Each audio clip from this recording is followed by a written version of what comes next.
Okay, good morning everyone. Welcome to Byju's Exam Prep IAS. This is Shanka Gudia. Now before I start the discussion, if there is no issue with the sound, please give me a thumbs up. Okay, done. Thank you. Let's continue then. Last week, that's on Friday, we have started with a discussion on one more very important chapter, that is banking. In banking, what we have discussed, the types of money, right? I hope you remember that. The types of money, fiat money, commodity money, the fiduciary money, as well as right the what is that, commercial bank money, fiduciary money and commercial bank money, right? So these are the four types of the money that we have discussed. After that, what is the banking structure in India? At bank structure in India, at the top, right, we have a regulator, that is Reserve Bank of India. Below Reserve Bank of India, there are many other types of commercial banks, right? So commercial banks are again divided into two parts: the scheduled commercial banks as well as non-scheduled commercial banks. Examples of scheduled commercial banks: the public sector banks as well as private sector bank. Whereas the non-scheduled banks, I've given a list of 10. Do not by heart it. Again, there is a list of just 10 banks which are non-scheduled. Are there only 10 non-scheduled banks? Of course, yes. The list is very, very long. Just for sake of example, I've given certain names of the banks there. Then we entered into concept of Reserve Bank of India. That's a very, very important ideas that we have discussed. Reserve Bank of India. Reserve Bank of India has been established. We set up a commission, and based on the recommendations of the commission, from the 1st April 1935, we started operating Reserve Bank of India. Initially, it was privately owned. Right. Then in 1937, it was shifted to Mumbai, and in 1949, it was nationalized. That is, the ownership of RBI was brought under Government of India. Then what are the functions of RBI? That is where you have to focus and remember all those concepts very carefully. What are the functions of RBI? One is to maintain inflation. To maintain inflation. And since I'm talking about RBI plus inflation here, please read today's open editorial. Not open editorial, but specifically editorial in Hindu. And I'm pretty sure most of you are reading Hindu. So today's a Hindu. The editorial, there's an article on stagflation. We have discussed the stagflation, by the way. There's an article on concept of the scale of stagflation that is happening, let's say either in India or let's say in other parts of the global market. Okay, so please read. So what is the role of RBI in controlling inflation? We have discussed. Then the role of RBI in printing and distribution of the currencies in India. Currency notes are printed and distributed by RBI. Currency coins are minted by Government of India, but distributed by RBI. And there itself, we have also discussed a current affairs concept, that is a coin based, that is QR based coin vending machine. Okay, QR based, QR code based coin vending machine, right? So one more current affairs, please be very careful. After that, we have started a discussion of RBI as a banker to government, as a banker to government. What do you mean by banker to government? RBI will give loans to Government of India. Right? What kind of loans? Right? I hope you remember this. We have discussed the concept of ways and means advances up to 90 days. Right? Very, very short time period. Right? There is basically the idea of the loans which are given for a very short duration by RBI to Government of India. That is ways and means advances. But apart from that, we also have discussed how RBI will help in indirect monetization in the Government of India. Right? For Government of India. Why does Government of India go for borrowing? Simple. There is a logical reason to it. What is the logical reason? Because Government of India has a lot of money to spend, has to spend a lot of money under the budget, but the amount that the Government of India has is lesser than the expenditure needed. Right, so that's a precise reason why RBI will provide or facilitate indirect monetization with RBI. After that, we have discussed the concept of the monetary policy. Within monetary policy, two types of tools are there. One is a quantitative set of tools. Second one is qualitative set of tools. What is the basic difference? Today you'll understand it much more clear. But I hope you remember, quantitative set of tools simply means under this, RBI can either increase or decrease the overall money supply in the market. For example, we have discussed CRR.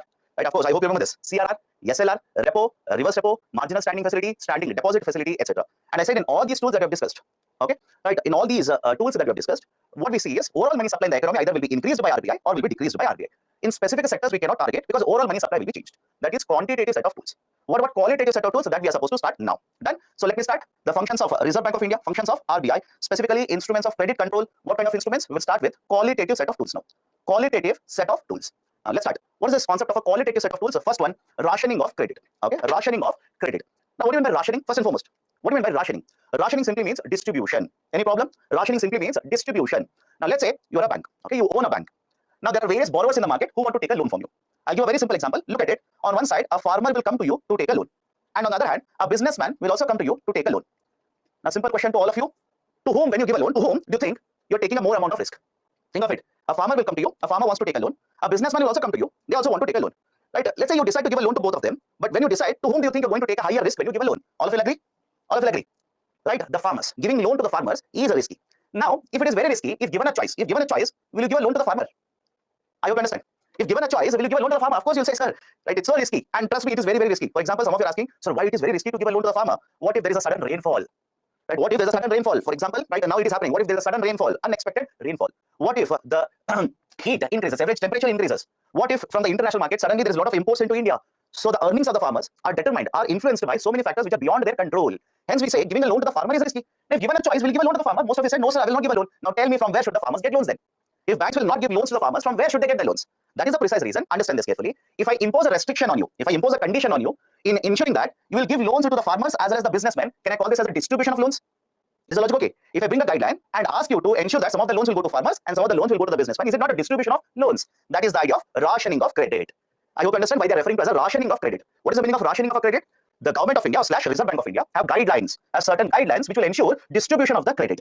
And the name of the guideline that I'm referring to is called as priority sector lending. Very, very famous now. Priority sector lending, PSL, priority sector lending. Now, what happens under the priority sector lending? Imagine here is a bank. The bank is giving a loan of, let's say, 1,000 crore rupees this year. They're giving a loan of 1,000 crore rupees this year. Now, Reserve Bank of India will ensure that part of the credit, not all of it, part of the credit will go to some sectors.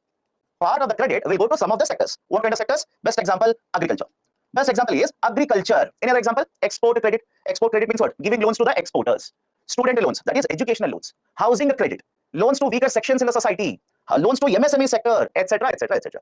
So the concept is very simple here. Because the risk component is very, very high. Risk component is very high. The banks may simply stay away from the following sectors. So what does RBI do? RBI has a tool called as priority sector lending, wherein 40%, I'll come back to this term, have patience. 40% of the credit that is issued by the bank should go to the following sectors. Examples are given here. Please by heart it. If you ask me, please by heart it. Right? One more sector is there, or one more component is there. That is the weaker sections of the society. Weaker sections of the society. So by implementing this, the Reserve Bank of India will ensure that some amount of loans will go to following sections in the society. Now follow this very carefully. Out of 40%, majority allocation has been given to agriculture sector. Majority allocation has been given to agriculture sector. So what is this 40%? 40% of the loans issued by the banks should go to following sectors. So out of 40%, majority allocation, or a huge chunk of allocation is given to agriculture sector. That is 18%. That is 18%. If I put the numbers here, follow this. If I put a number here, how it will work out? Have a look at this. Out of 100 crore rupee loans which are issued by the bank, 40% of it, 40 crore rupee loans should be given to these sectors. Is it okay? 40 crore rupees should be given to the following sectors. And 18% should be given to agriculture sector, which means 18 crore rupees should go to agriculture sector. Now follow this and then answer to my question here. What if I increase the PSL from 40% to 50%? What if I increase the PSL from 40% to 50% and agriculture from 18% to let's say 25%? Now can I say that specifically in the agriculture sector, the flow of money has increased? I'll repeat it. I'm changing the PSL numbers. Simple, hypothetically, I'm changing the PSL numbers. I'm changing the PSL for agriculture sector from 18% to 25%. If I do that, right, is it not going to increase the amount of loans which are going to be issued in the agriculture sector? What if I increase overall PSL from 40% to 50%? Are we not specifically targeting these sectors and ensuring money supply in these sectors will increase? Of course, the answer is yes. That is where lies the difference between the quantitative and qualitative. Now, just think of it. Last week we have discussed, just think of it. Was there any tool under quantitative set of tools wherein we could use it and target specific sectors? Think of it. Was there any tool where we could simply use and target a specific sector? Absolutely no. If you increase the CRR, overall money supply will go down. If you reduce CRR, overall supply will increase. If you increase, let's say STF, banks will take more deposit, keep it with the RBI. If you reduce STF, banks will start lending more and more. Overall money changed. But specifically in a sector, we were not able to target. That will happen under the qualitative set of tools. That's a very, very important difference. Please be very careful. Now, let me go to the next one here. There's a term called as adjusted net bank credit. Most of the books do not carry it, but RBI uses a technical term, ANBC, adjusted net bank credit. Now, what is this adjusted net bank credit? Here is a bank. Let me start with a simple example here. Here is a bank. Now, this bank will use a deposit, will take a loan from RBI, etc., and will give loans. Will give loans. But apart from this, the bank will also invest in certain bonds. Is it okay? I'll repeat it again. Here is a bank. Bank will collect deposits from the customers. Banks will collect, right? Let's say take a loan from RBI. Bank will collect deposits, right? Let's say from the companies, individual investors, etc., and will give loans. But apart from giving loans, the bank will also invest in bonds. I hope you understand. Banks will also invest in bonds. So whenever you use the term adjusted net bank credit, ANBC, without looking at the term in the previous slide, now you'll start asking me, sir, expand ANBC. Look at this. Adjusted net bank credit. What is this adjusted net bank credit? It is the net bank credit. Net bank credit means how much loans have been issued by the bank, plus investments made by the banks in the non-SLR bond category.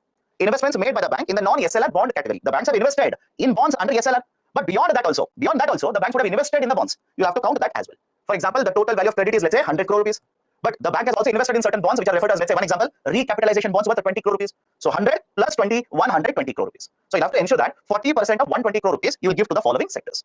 Again, slightly technical. Most of the books have not given it. They'll simply write it as 40% of the credit given by the banks. 40% of the loans issued by banks. Done? So this is a basic idea of ANBC, adjusted net bank credit. Okay, so this is one tool, rationing of credit. Next one, regulation of consumer credit. What do you mean regulation of consumer credit? It will change the EMI and reduce the number of installments. I'll give a very simple example. Imagine you go to a bank, you want to apply for, let's say, a housing loan. You want to apply for a housing loan. Now, when you apply for a housing loan, the bank will ask you to make payments on monthly basis. I hope you understand this. The bank will ask you to make a payment on monthly basis. That monthly payment is called as EMI. Have you heard of this? That monthly payment is referred to as EMI, equated monthly installment. Now, imagine the EMI amount is 30,000 rupees. Imagine the EMI amount is 30,000. Now, what if the EMI amount increases from 30,000 rupees, let's say, to 50,000 rupees?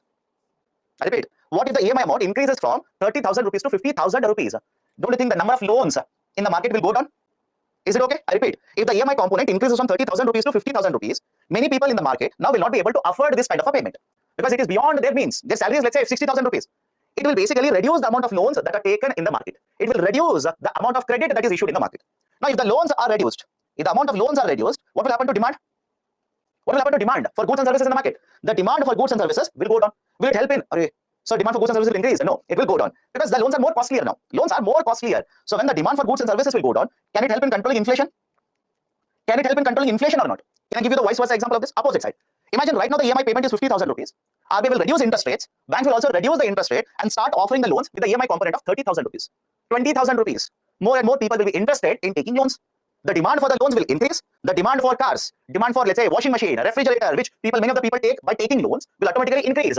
That will promote, right, the consumption in the market. That will promote, right, the GDP growth rate in the market. So argument is very simple. Argument is simple here. Do not complicate it. It's simple. If RBI wants to promote growth, they will change, right, the regulations over the consumer credit so that more loans are issued to the customers. If RBI is concerned about inflation, they will ask the banks to increase the EMI component so that the consumption of the credit will go down. Right? So based on the requirement, Reserve Bank of India will keep on changing, ask the banks to follow it. Now, third tool, variation of margin requirements. Variation of margin requirements. What do you mean by margin? Imagine you go to a bank, follow the example here. Follow the example. Imagine you go to a bank, you will want to apply for a housing loan. You want to purchase a house, you want to apply for a loan.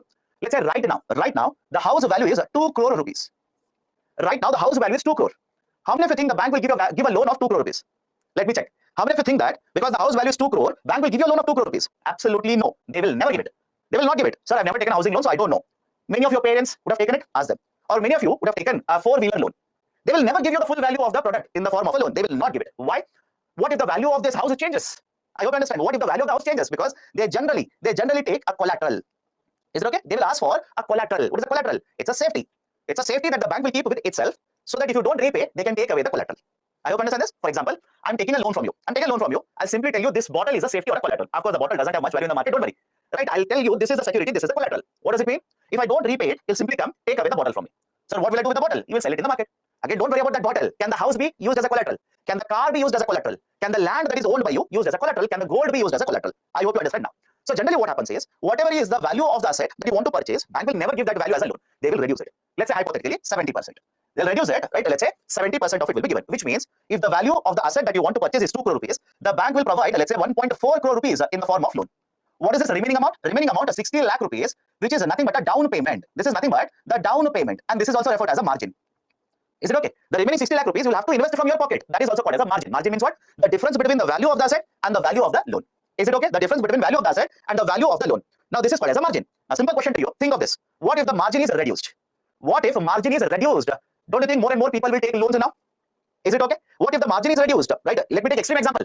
What if the margin is reduced to 0 rupees? Right? What if the margin is reduced to 0 rupees? It means you do not have to make any payment from your pocket. Whatever you want to purchase, full value will be given as a loan by the bank. The demand will increase in the market. That can contribute to growth in the economy. Now on the other side, what if the margin is increased? From 60 lakh rupees, what if the margin becomes 1 crore rupees? What if the margin becomes 1.2 crore rupees? Which means only part of the value of the asset will be given in the form of a loan by the bank. The remaining amount you have to invest from your pocket. If the value of the house is 2 crore rupees and you have to put 1.2 crore rupees from your pocket, don't you think many people will say, I can't afford it? I will stay away from these kind of loans. So demand will automatically go down. When the demand will go down, you can help in controlling inflation. Right? I hope you understand this. So now again have a look at this. Variation of margin requirements, regulation of consumer credit. Can we do it specifically in some of the sectors? Same argument again. Can we do it again specifically in some of the sectors? If the demand for 4-wheelers is very high, can we use it? Of course, yes. If the demand for housing credit is very high, can we use this? Again, yes. So that is the precise reason. These are again part of qualitative set of tools. Now, before going to the next one, let me focus on the last two. Moral suasion and publicity. Moral suasion and publicity. What is the meaning of moral suasion? RBI says you'll have to maintain PSL at 40%. That's a guideline, that's a regulation. RBI says you'll have to keep CRR at 4%. SLR at, let's say, 20%, etc., etc. Now, many of you will ask me a question. Sir, one, how does RBI come to know whether we are following it or not? I understand. Many of you will have this question. First question will be, how does RBI come to know whether we are following? And second, what if RBI comes to know that I'm not following? What does RBI do? First answer to your first question, you'll have to keep on filing documents with RBI. Very simple. Right, on weekly basis, you have to keep on filing the documents, keep on submitting the documents to RBI. That is, your deposit is this much. You have kept so much amount of deposits with RBI. You have purchased so many worth of G securities, which is part of SLR, etc., etc., etc. That is how RBI will come to know whether you're following or not. Now, answer to your second question. Sir, what if I'm not following? What does RBI do? RBI will simply penalize you. RBI will simply penalize you, but directly will not penalize. First, they will give you warning. I hope you understand. First, they will give you warning. Sir, how warnings will be provided? Let's say RBI governor is giving a speech. RBI governor will point out a bank and say, such a bank is not following guidelines. Is it not a warning? Think of it. Right? RBI governor has called for meetings of all the heads of the banks. There, RBI governor will point out certain banks and say, bank A, B, and C are not following guidelines. A letter will be sent to you saying, you are not following the guidelines. Please tell us the reason why. All these are basically referred to as moral suasion. All these are referred to as a moral suasion, wherein RBI will ask, right? RBI will warn all the banks, will write letters to all the banks and warn them, you are not following guidelines, please follow it. Now, even then, even warning, couple of times the banks does not follow it. What does RBI do now? RBI will impose penalties on them. RBI will impose penalties, right? And in the last couple of months, you can check in fact, right? Not now, after the class. RBI has imposed penalties on many of the banks in India. Why? They are not following guidelines. And that is called as a direct action. RBI may start penalizing these banks by imposing penalties, right? Straightforward, 5 lakh rupees, 2 crore rupees, right? 50 lakh rupees penalties can be imposed. Or else RBI has one more way. RBI says to the rest of the banks, I will give loans at 5%. You want to take a loan from me? I will charge you 6%. Right? Why? You're not following guidelines. I will charge you more rate of interest. That is called as a direct action. Okay. So direct action, moral suasion, and finally publicity. The last tool is publicity. Again, don't say sir, direct action. How can they do it, etc., etc. If you're not following a guideline of let's say regulation of consumer credit, can RBI take direct action against you? Yes. Right. So publicity. What is this publicity? How many of you have seen the advertisements where cricketers will give you banking related information? Let me know. How many of you have seen the ads where Mr. Amitabh Bachchan, Big B, will provide you banking related advice? Right. Now tell me, simple question to all of you. Are they RBI governors? I hope you understand. Are they RBI governors? Of course, no. And many of you would want them to be RBI governors, but no, these are not RBI governors. Are they bank managers? No. But even then, RBI will promote this kind of advertisements. RBI itself will, right, basically promote these kinds of advertisements. Why? This is called as publicity. This is basically referred as a publicity. Right. That is, it is an effective tool, or it is a tool that is used by RBI to promote information dissemination. That is to create knowledge amongst the customers regarding what the bank is supposed to do. Right. Let me give a very simple example. There is an ad where people are talking about one customer. Right. Again, if you have not seen that, nothing wrong with it. Nothing wrong. UPSC will not ask that. People are talking about a person who has lost money when they were transferring funds online. And the person will walk up to them and say, I'm not worried. RBI कहता है. There's a punchline. RBI कहता है. Right. If I've even transferred and it has not reached, the bank will simply transfer the amount back into my account. Have you not seen those ads? Right. Many of the times they will simply say, do not disclose your OTP to somebody else. A simple question, what are they trying to do? Through all of this advertisements, what are they trying to do? Simple, create a knowledge amongst customers. Create information. As a customer, I should know what I'm supposed to do. That is basically publicity. And right, through publicity, don't you think now RBI is compelling the banks? RBI is forcing the banks to follow guidelines? I hope you understand. If you know that if you have transferred a fund to your friend, it has not reached, then the amount should be given back to you. You know that. Why? RBI कहता है, right? जागृत रहिए, सतर्क रहिए, etc., etc. So RBI has told you that if you have transferred and if it has not reached your friend, provided your UPI ID is correct, you should receive it. Now you will go to the bank and ask them, right? See, I transferred funds from your app. It has not reached the friend, but it has not been credited into my bank account as well. Right? Tell me what is the reason? Will you not question them? Will it not force the banks to become much more proactive in terms of providing customer services? That is the whole idea. That is the whole idea for publicity. Create awareness. Create awareness amongst the people so that now the banks will be forced to provide these services to the people. Done. So these are the various instruments of credit control. First asset is quantitative. Second asset is qualitative. Now can I go to the next one? Can I go to the next one now? Now before going forward, there is a technical term that was there in the newspapers. Right? Focus on this. Banking liquidity deficit. Very, very typical, but please follow this very carefully. Banking liquidity deficit. Sir, where it was there? I believe somewhere around Friday or Saturday, this was there as an article in Business Line. Banking liquidity deficit. Now suddenly UPSC will ask you, what do you mean by banking liquidity deficit? I'll tell you why you should read these kind of articles. All of you will agree, inflation rate in India is higher. Anybody who is disputing that? Inflation rate in India is higher. Right? It's more than 6%. But on the other hand, RBI infused, look at the statement, RBI infused more than 1 lakh crore rupees. RBI has infused more than 1 lakh crore rupees into the banking sector. Infused means what? RBI has provided more than 1 lakh crore rupees through, let's say, repo, right, other tools into the banking sector. Now, many of you looking at the article might get confused. But again, for these kind of articles, you will not get it in Hindu, you'll get it in other newspapers. Some of you will be confused. So on one side, you say there is inflation, but I read in the newspaper, RBI for the first time post 2019 has infused more than 1.2 lakh crore rupees into the banking sector. Right? It is confusing. Why RBI is doing it? Because on one side, inflation is there, and if RBI will infuse money into the banking sector, will it not promote inflation? It's not exactly the same thing. Follow this carefully. There's a term called as a banking liquidity deficit. What do you mean by banking liquidity here? First and foremost, let me focus on the middle term here. Liquidity. Right? What is the meaning of the term liquidity here? Here, what is the meaning of the term liquidity? Liquidity refers to the amount of money, readily available money that is there with the bank to give loans. I'll repeat the statement. Liquidity here refers to the amount of money that is available with the banks to give loans. Do not be confused. Right? Sir, what is the meaning of it? Let me give you a simple example. Imagine a bank will collect 100 crore rupee deposit. A bank will collect 100 crore rupee deposit. Now, how many of you think the bank has all the 100 crore to give loans? Let me see. How many of you think that the bank can give all the 100 crore rupee in the form of loan? They will not allow it to give. Why? Reserve requirements. There are reserve requirements. CRR is there, SLR is there. Now, can I simply say out of 100 crore rupees, the bank, I'll just generalize the number here, the bank has to keep aside 25 crore rupees and it has a 75 crore rupees to lend. It has 75 crore rupees to lend. All of you agree? Now, follow this very carefully. This 75 crore rupees, I'll simply refer to this as liquidity. Is it okay? The 75 crore rupees, I'll call this as liquidity. So, liquidity means what? The readily available money with the bank, which they can use to provide loans. Now, what if I say overall in the banking sector? I repeat, what if I say overall in the banking sector, liquidity is a deficit? How? Many ask me, sir, how can the liquidity be deficit here? Right, argument is simple. Follow this carefully, slightly technical. RBI has a tools using which RBI will give loans to banks. Any difficulty? RBI has a tools using which RBI will give loans to the banks. Point one. RBI also has a tools using which it will take out money from the banking sector.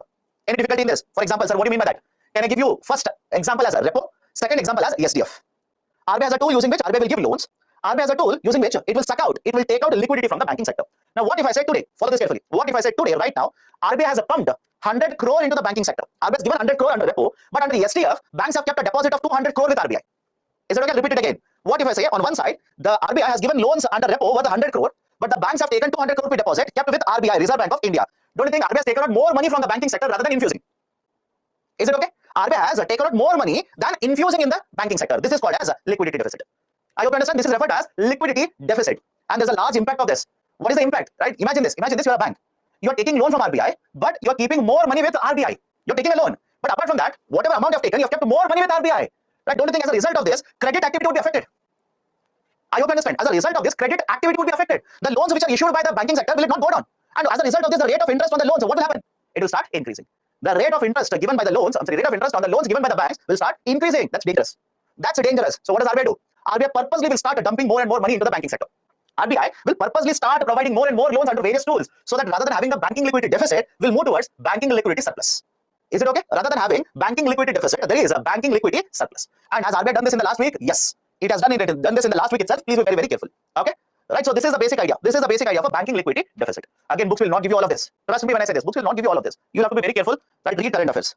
Now come to the next one. Money supply or monetary aggregates. Right? What is this idea of money supply or monetary aggregates? Very often in the newspapers, you'll come across the article which says the Monetary Policy Committee has decided to increase the money supply. They have decided to reduce the money supply. But how does RBI decide? How does RBI decide whether to increase or decrease the money supply? Focus on this discussion very carefully. There are 5 tools which are used by RBI. These are collectively referred to as aggregates. Aggregate means totals. Money supply aggregates or monetary aggregates. Now what are these 5 tools? M0, M1, M2, M3 and M4. I repeat, M0, M1, M2, M3 and M4. Now all of you remember this? Do you remember this table? Last week we discussed this. Do you need to buy at the table? Absolutely no. You do not need to buy at the table. What is the basic idea?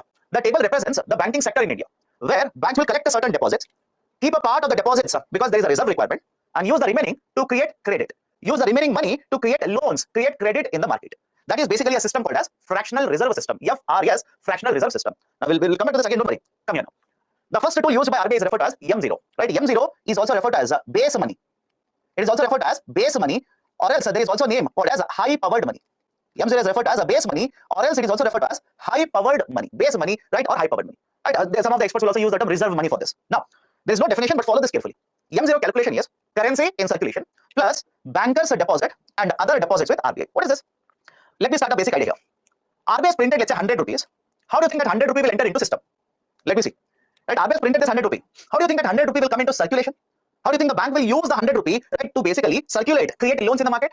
RBI will give it to banks. All of you agree? RBI will give it to banks. Point 1. Point 2.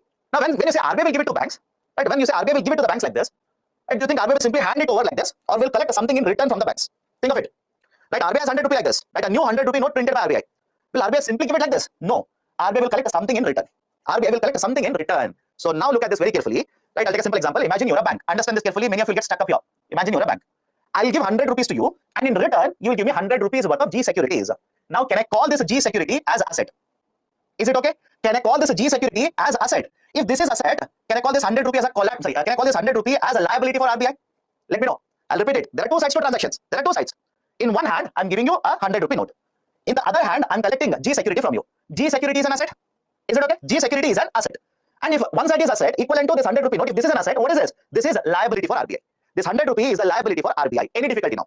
It's an accounting concept. It's basically accounting concept. On one side, if you're giving something, if you're collecting something, if this is asset, the other side has to be a liability. Right? That is the 100 rupee. Now, can I generalize it? Look at this carefully. Can I generalize it? Any currency that is distributed by RBI, can I call it as a liability of RBI? Let me know. Any currency that is distributed by RBI. What is distributed by RBI? RBI distributes currency notes, currency coins. RBI distributes currency notes and currency coins. Right? Can I call these both currency notes as well as currency coins as a liability? I hope you understand this. So any currency that is printed, distributed by RBI will be referred as a liability of RBI. Point number 1. Point number 2. Imagine you are the central government. You have kept a deposit with RBI. Can I call the deposit that is there with RBI as a liability of RBI? Is it okay? Can I call the deposit that you have kept with RBI as a liability of RBI? Of course, yes. You are the state government now. You're not central government, you're the state government. You have kept a deposit with RBI. Can I call this as a liability of RBI? Of course, yes. You're a bank now. You are maintaining deposits with RBI. Can I call these deposits as a liability of RBI? Right? So bankers' deposits and let's say the central government, state government deposits, all these are nothing but the liabilities of RBI. Any difficulty? Can I go forward now? Can I go forward now? Any difficulty? Okay. Now, so what is M0? What is M0? M0 represents the liability of RBI. M0 represents the liability of RBI. So how? Okay. So understand this. This is how the balance sheet is maintained by every company in the market. Right? Focus on this now. Focus. Stop typing. Focus. This is how the balance sheet is maintained by all the companies in the market. Right? What do you mean by balance sheet? The company on one side will list out all the assets held by them, and on the other side will list out all the liabilities of them. All their liabilities on one side, all their assets on the other side. Just to make the CAs in the group happy, I will write as it is generally mentioned: assets and liabilities. Assets and liabilities. Right? Generally in the balance sheet, on the right side we mention assets, on the left side we mention liabilities. Again, is it required for civil services? Do you need to remember this for civil services? Absolutely no. Now focus on this. Imagine your RBI. Okay, imagine your RBI. Now when you're RBI, you have printed 100 rupees. You have printed 100 rupees. Now you'll have to give it to a bank. Simple, right? You have to give it to a bank. Yes. Now how will you give it? Imagine I'm a bank. You will give that 100 rupee to me, and in return you will take a G security. Now what is G security? Is it not an asset to you? Think of it. Right? What is G security? Is it not an asset to you? And the value of G security is 100. If you simply say no for the sake of saying no, nobody can help you. If you have the G security, is it not an asset? Of course, the answer is yes. So you will write 100 rupee worth of G security on the asset side. Now, when you have collected G security worth 100 rupees on the asset side, don't you think there has to be one more entry on the liability side? That's the reason this is called as a balance sheet. Balance sheet means what? Both the sides, the value should be same. I hope you understand. Both the sides, the value should be same. So the 100 rupee worth of G security, I've put it under the asset side. Now, what is the equivalent value on the other side? What should you write on the other side? You'll have to write 100 rupee cash. 100 rupee cash, 100 rupee note that is printed. So is it okay? 100 rupee note that is printed by RBI becomes part of liability, whereas G securities which are kept with RBI, which are there with RBI, becomes right asset side. Now this is how accounting is done. If it is very difficult, skip it. Trust me, none of the books will discuss all of it. Why? They know that you're entering into chartered accountants now. You're entering into the area of chartered accountants. Right? This is all of a CA concept. So understand this carefully. Any currency note that has been printed by RBI, or any currency coins that is distributed by RBI, all of them are counted as liabilities of RBI. These are counted as liabilities of RBI. Done. So M0 is what? It represents reserve money. It represents reserve money or base money or high powered money, which consists of the liabilities of Reserve Bank of India. That is currency notes and coins distributed by RBI, the bankers' deposits that are there with RBI, such as CRR, and the government deposits that are there with RBI. That is called as M0. That is called as M0. Now, M1 and M2 are called as narrow money. M1 and M2 are referred as narrow money, and M3 and M4 are referred to as broad money. M1 and M2 are referred to as narrow money. M3 and M4 are referred to as broad money. What is the idea? Right? Understand this carefully. Understand this carefully. Whenever you refer to the term narrow and broad money like this, you're talking about liquidity feature of money. Liquidity feature of money. What is liquidity for money? Again, go back to last week's class. Whenever you use the term liquidity for money, what does it mean? How quickly you can convert this asset into money. Remember this. How quickly you can convert this asset into money. That is what is liquidity feature of money. Now, let me give a very simple example. Imagine you keep 100 rupees in your savings bank account and another 100 rupees in the fixed deposit. 100 rupee in a savings bank account and 100 rupee in a fixed deposit. Now, you tell me between 1 and 2, which has very high liquidity? Between 1 and 2, which has very high liquidity? Of course, 1 has very, very high liquidity because you can simply convert that. You can simply withdraw it, you can spend it, you can write a check on it, you can withdraw from the ATM, etc. etc. So, SB account has a very high liquidity. This is needed now. Focus on this. I said M1 and M2 are narrow money, M3 and M4 are broad money. Now, look at the next point here. Narrow money has a very high liquidity. I repeat, narrow money has a very, very high liquidity. Broad money comparatively has lesser liquidity. Have patience. Why it is used, you'll understand it. Have patience always. I repeat, M1, M2 are called as narrow money. This money has very, very high liquidity. M3 and M4 are referred as a broad money. They have much lower liquidity. Sir, what is the use of it? Why is RBI classifying so much? Right? We are getting a lot of confusion here. Why? What is the use? Imagine you are RBI governor now. Think of it. Just think of it. Imagine you are RBI governor. You have printed 100 rupees, supplied that to the economy. What do you expect? Fractional reserve system will work? All of you agree? Fractional reserve system will work. Money will be created. That is, loans will be created. That will promote growth in the economy. Is the sequence okay with all of you? I'll repeat it. You have printed 100 rupees, supplied it to the economy. What do you expect out of this 100 rupee? You expect this 100 rupee to get circulated multiple times in the banking sector, loans to get created, growth should be promoted. Now, what if I were to say, you have printed 100 rupees, supplied it to the market, narrow money does not change, broad money changes. I'll repeat it again. Think of it, just think of it, have patience and think of it. You have printed 100 rupees, supplied in the market, narrow money doesn't change, broad money keeps on increasing. Now, what is the example of a broad money? Come here. What is the example of a broad money? One of the examples as to what is counted in the broad money is fixed deposit. Now, if you have 100 rupee, rather than keeping in, let's say, savings bank account, if you keep in FD, are you not postponing your consumption? I'll repeat the statement. You have 100 rupee, rather than keeping in a savings bank account, you'll keep that 100 rupee in FD, fixed deposit. Are you not postponing your consumption? It should be very clear to you. Answer is yes, by the way. Right? Why? What is the reason? Why do you keep money in a savings bank account? I hope you understand. Why do you keep money in a savings bank account? You will keep the money in a savings bank account so that you can withdraw at any point of time. You can take out the money at any point of time. For example, you have been to, let's say, a movie. You purchase a ticket by using a debit card. You went to shopping. You purchase a lot of clothes. You use a debit card. And the money will be debited from cut. Debited means cut. Withdrawn from your savings bank account. Can you apply the same logic to your fixed deposits? Think of it. Can you apply the same logic for your fixed deposit? You have kept, let's say, 1 crore rupee fixed deposit with the bank. Is there any debit card or is there any card for a fixed deposit? Argument is no. So is it okay if I say, right? I'll repeat it. Is it okay if I say you receive the money, but rather than keeping it either in your pocket, 100 rupee, or keeping it in the savings bank account, if you put it in a deposit, that is, let's say, fixed deposit, it simply means money is there in the market, money supply is there, but people are not consuming. Consumption has gone down. Consumption will not be there. Rather, people are basically postponing their consumption. They want to consume somewhere later. They want to save money right now. Right? Don't you think that's an indicator for RBI? That's an indicator for RBI. On the other side, what if I were to say, focus on this second scenario now. What if I were to say, narrow money keeps on increasing, broad money remains the same. Broad money does not change. Narrow money keeps on increasing. What does it indicate? What does it indicate? It simply indicates people are having a lot of money for consumption purposes. People have a lot of money for consumption purposes. And if inflation is already very high, let me add one more parameter there. Right? Narrow money is very, very high. Inflation is also very high. You tell me as RBI governor, what will you do? Is the situation okay with all of you? Narrow money is very high. Inflation is also very high. What do you think you will do as an RBI governor? Will you reduce repo rate at this point of time? Think of it. Will you reduce repo rate? Right? Will you basically reduce SLR? Will you reduce CRR? No, you'll be making a mistake there. You'll be making a mistake. Why? Already money supply in the economy is higher. Right? The money that is used for the people generally for consumption purpose is already higher. Inflation rate is also higher. Now, if you reduce repo, money supply will further increase. Right? Don't you think that will contribute to inflation now? Any problem in understanding the sequence here? Any problem? Please do let me know. Right? Will you print more money? Of course no. Will you supply more money? No. That is very, very dangerous. Right? That is how RBI will use these tools. Right? That is how RBI will use these tools. Right? RBI wants to decide now. Should we increase repo rate? Should we reduce the repo rate? Right? Now look at these tools. Automatically you'll understand. Okay, sir, people are saving a lot of money. People are saving a lot of this money in the form of M3 and M4. I'm not discussing M3 and M4. Please have patience. People are saving a lot of money in the form of M3 and M4. But I want growth to happen. I want growth to happen. If people are putting money in M3 and M4, growth will not take place. There is people are saving. People are not spending. Right? Which is basically meaning RBI has to use other tools to increase money supply, reduce rate of interest, etc., etc. So that is how RBI will use this. Now let's focus on each of the tools. M0, it is referred to as reserve money, base money, or high-powered money. Now, what is the component under M0? Currency in circulation plus bankers' deposit and other deposits with RBI. Now, many people ask me, sir, what do you mean by currency in circulation here? What do you mean by currency in circulation? Focus on this. Currency in circulation simply means how much money do people have in the form of cash? How much money do people have in the form of deposit? Is it okay? I'll repeat it again. Right? What is the meaning of currency in circulation? How much money people have in the form of cash, right? Plus how much money people will have in the form of a deposit. Let me show you a very simple example here. Imagine here is a person who has received a salary of 500 rupees. Right? He has been given a salary of 500. Now what this person will do is, out of 500, 200 rupees the person will retain in the form of cash. Right? The 200 rupees he'll put it in the pocket. And remaining 300 rupees, the person will take it and deposit this in the bank. This is basically currency in circulation.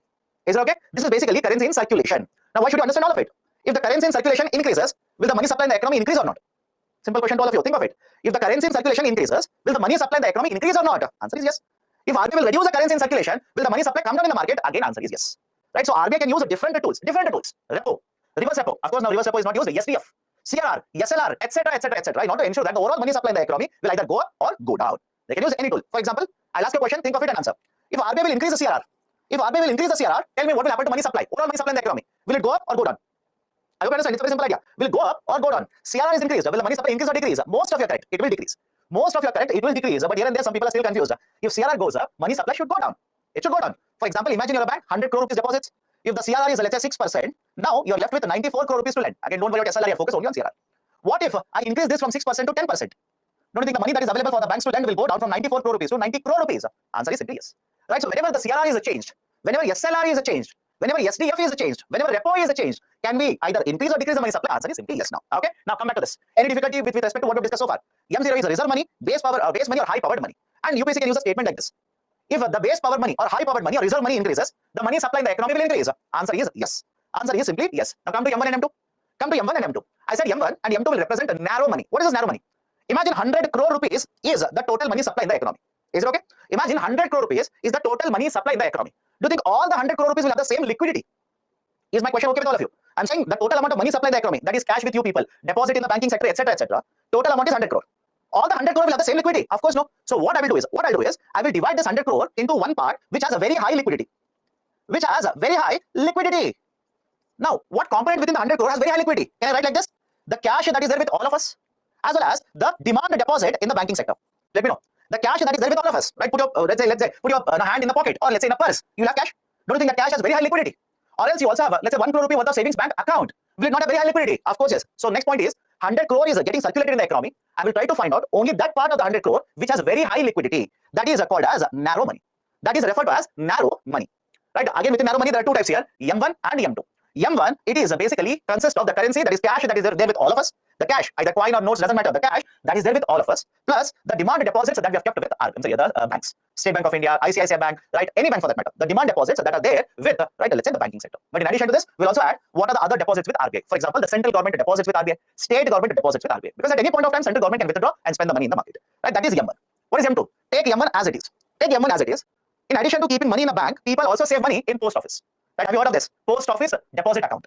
Postal deposit accounts, historically very famous, but today most of the people in India do not save money in the post offices, they save money in banking sector. So argument was, apart from keeping the deposits in the banking sector, some people will also keep money in the posts, right? That is India Post. India Post will provide deposit services, people keep money there. That is a post office savings deposit. That also has higher liquidity. So that is basically the idea of M2. Right? Any difficulty so far? Any difficulty? Let me know if you have any kind of doubts or queries. Now let me go to M3 and M4. Let me go to M3 and M4. Now what is this M3? Okay, I'll come back to that, don't worry. Right, I'll come back to this. M3 and M4. What is this M3 and M4? M3 and M4 is a broad money. Broad money means what? you will count the money which has very high liquidity as well as the money which has low liquidity. Is it okay? You will count the money which has very high liquidity and the money which has lower liquidity. What do you mean by this? The money which is very highly liquid, cash with all of us, the demand deposits that you have kept with the banking sector, right? This has very high liquidity, so we'll count it as it is, that is M1. In addition to this, what about other money? What are the other money in the system? That is basically the money that has a lesser liquidity, such as fixed deposit. Such as a fixed deposit. Is it not part of the money supply in the economy? Right? I hope you understand this. Imagine you received a salary of 500 rupees. That 500 is the money supply. Out of 500 rupees, you will keep 400 rupees in the form of a fixed deposit. Is it not part of the money supply? Of course, yes, it is a part of the money supply. But because it has a lesser liquidity, we did not count it as part of narrow money. Now we will count it as part of the broad money. Right? We will count it as a part of the broad money, because in the broad money, again, can you understand the term narrow and broad? Narrow means what? Right? Imagine a full, let's say field is there. You're not looking at the full field, you're looking at only small part of it. Narrow. Right? They'll simply say you have a narrow viewpoint. Again, not related to UPSC. They'll simply say narrow means part. Broad means a full coverage. So in case of a broader money supply, we will take all the money that is there in the system, in circulation in the banking sector, plus cash with the public. Cash with the public. That is basically M1 plus time and deposits with the banking sector. Because as it is already the demand deposits are counted in M1, cash with the public is counted in M1. We are counting even the time deposits. For example, fixed deposits. And finally, M4. M4 will consist of M3 plus the deposits that are kept with the postal. Right? The post office deposits will also be counted in M4. So again, I'll repeat it. Follow this carefully. M1 is referred as a high-powered money. Right, high-powered money, reserve money, or base money. What does M0? M0 is referred as a reserve money, right? High-powered money or the base money. Why? It represents the total liability of RBI. Right? How do we count the liability of RBI? The money that is distributed by RBI, it is part of it. The deposits that are there of other banks with RBI, the governments with RBI will also be counted as a part of it. And what is the importance of the M0? Whenever the M0 increases, right? We expect the overall money supply in the economy to increase. Then we again divide the overall money supply in the economy into two parts. One having very, very high liquidity, another having very, very low liquidity, such as cash with all of us has very high liquidity. Right? The demand deposits that we keep with the bank has very high liquidity. Whereas, right, within the deposits, if you look at it, there are certain deposits which are called as fixed deposits. Fixed deposits do not have very high liquidity, they have very low liquidity. So what we will do now? We will identify which has very high liquidity, count it as a part of M1 and M2. Which has a lesser liquidity, right? Which has lesser liquidity will be counted along with M1. This is M3 and M4.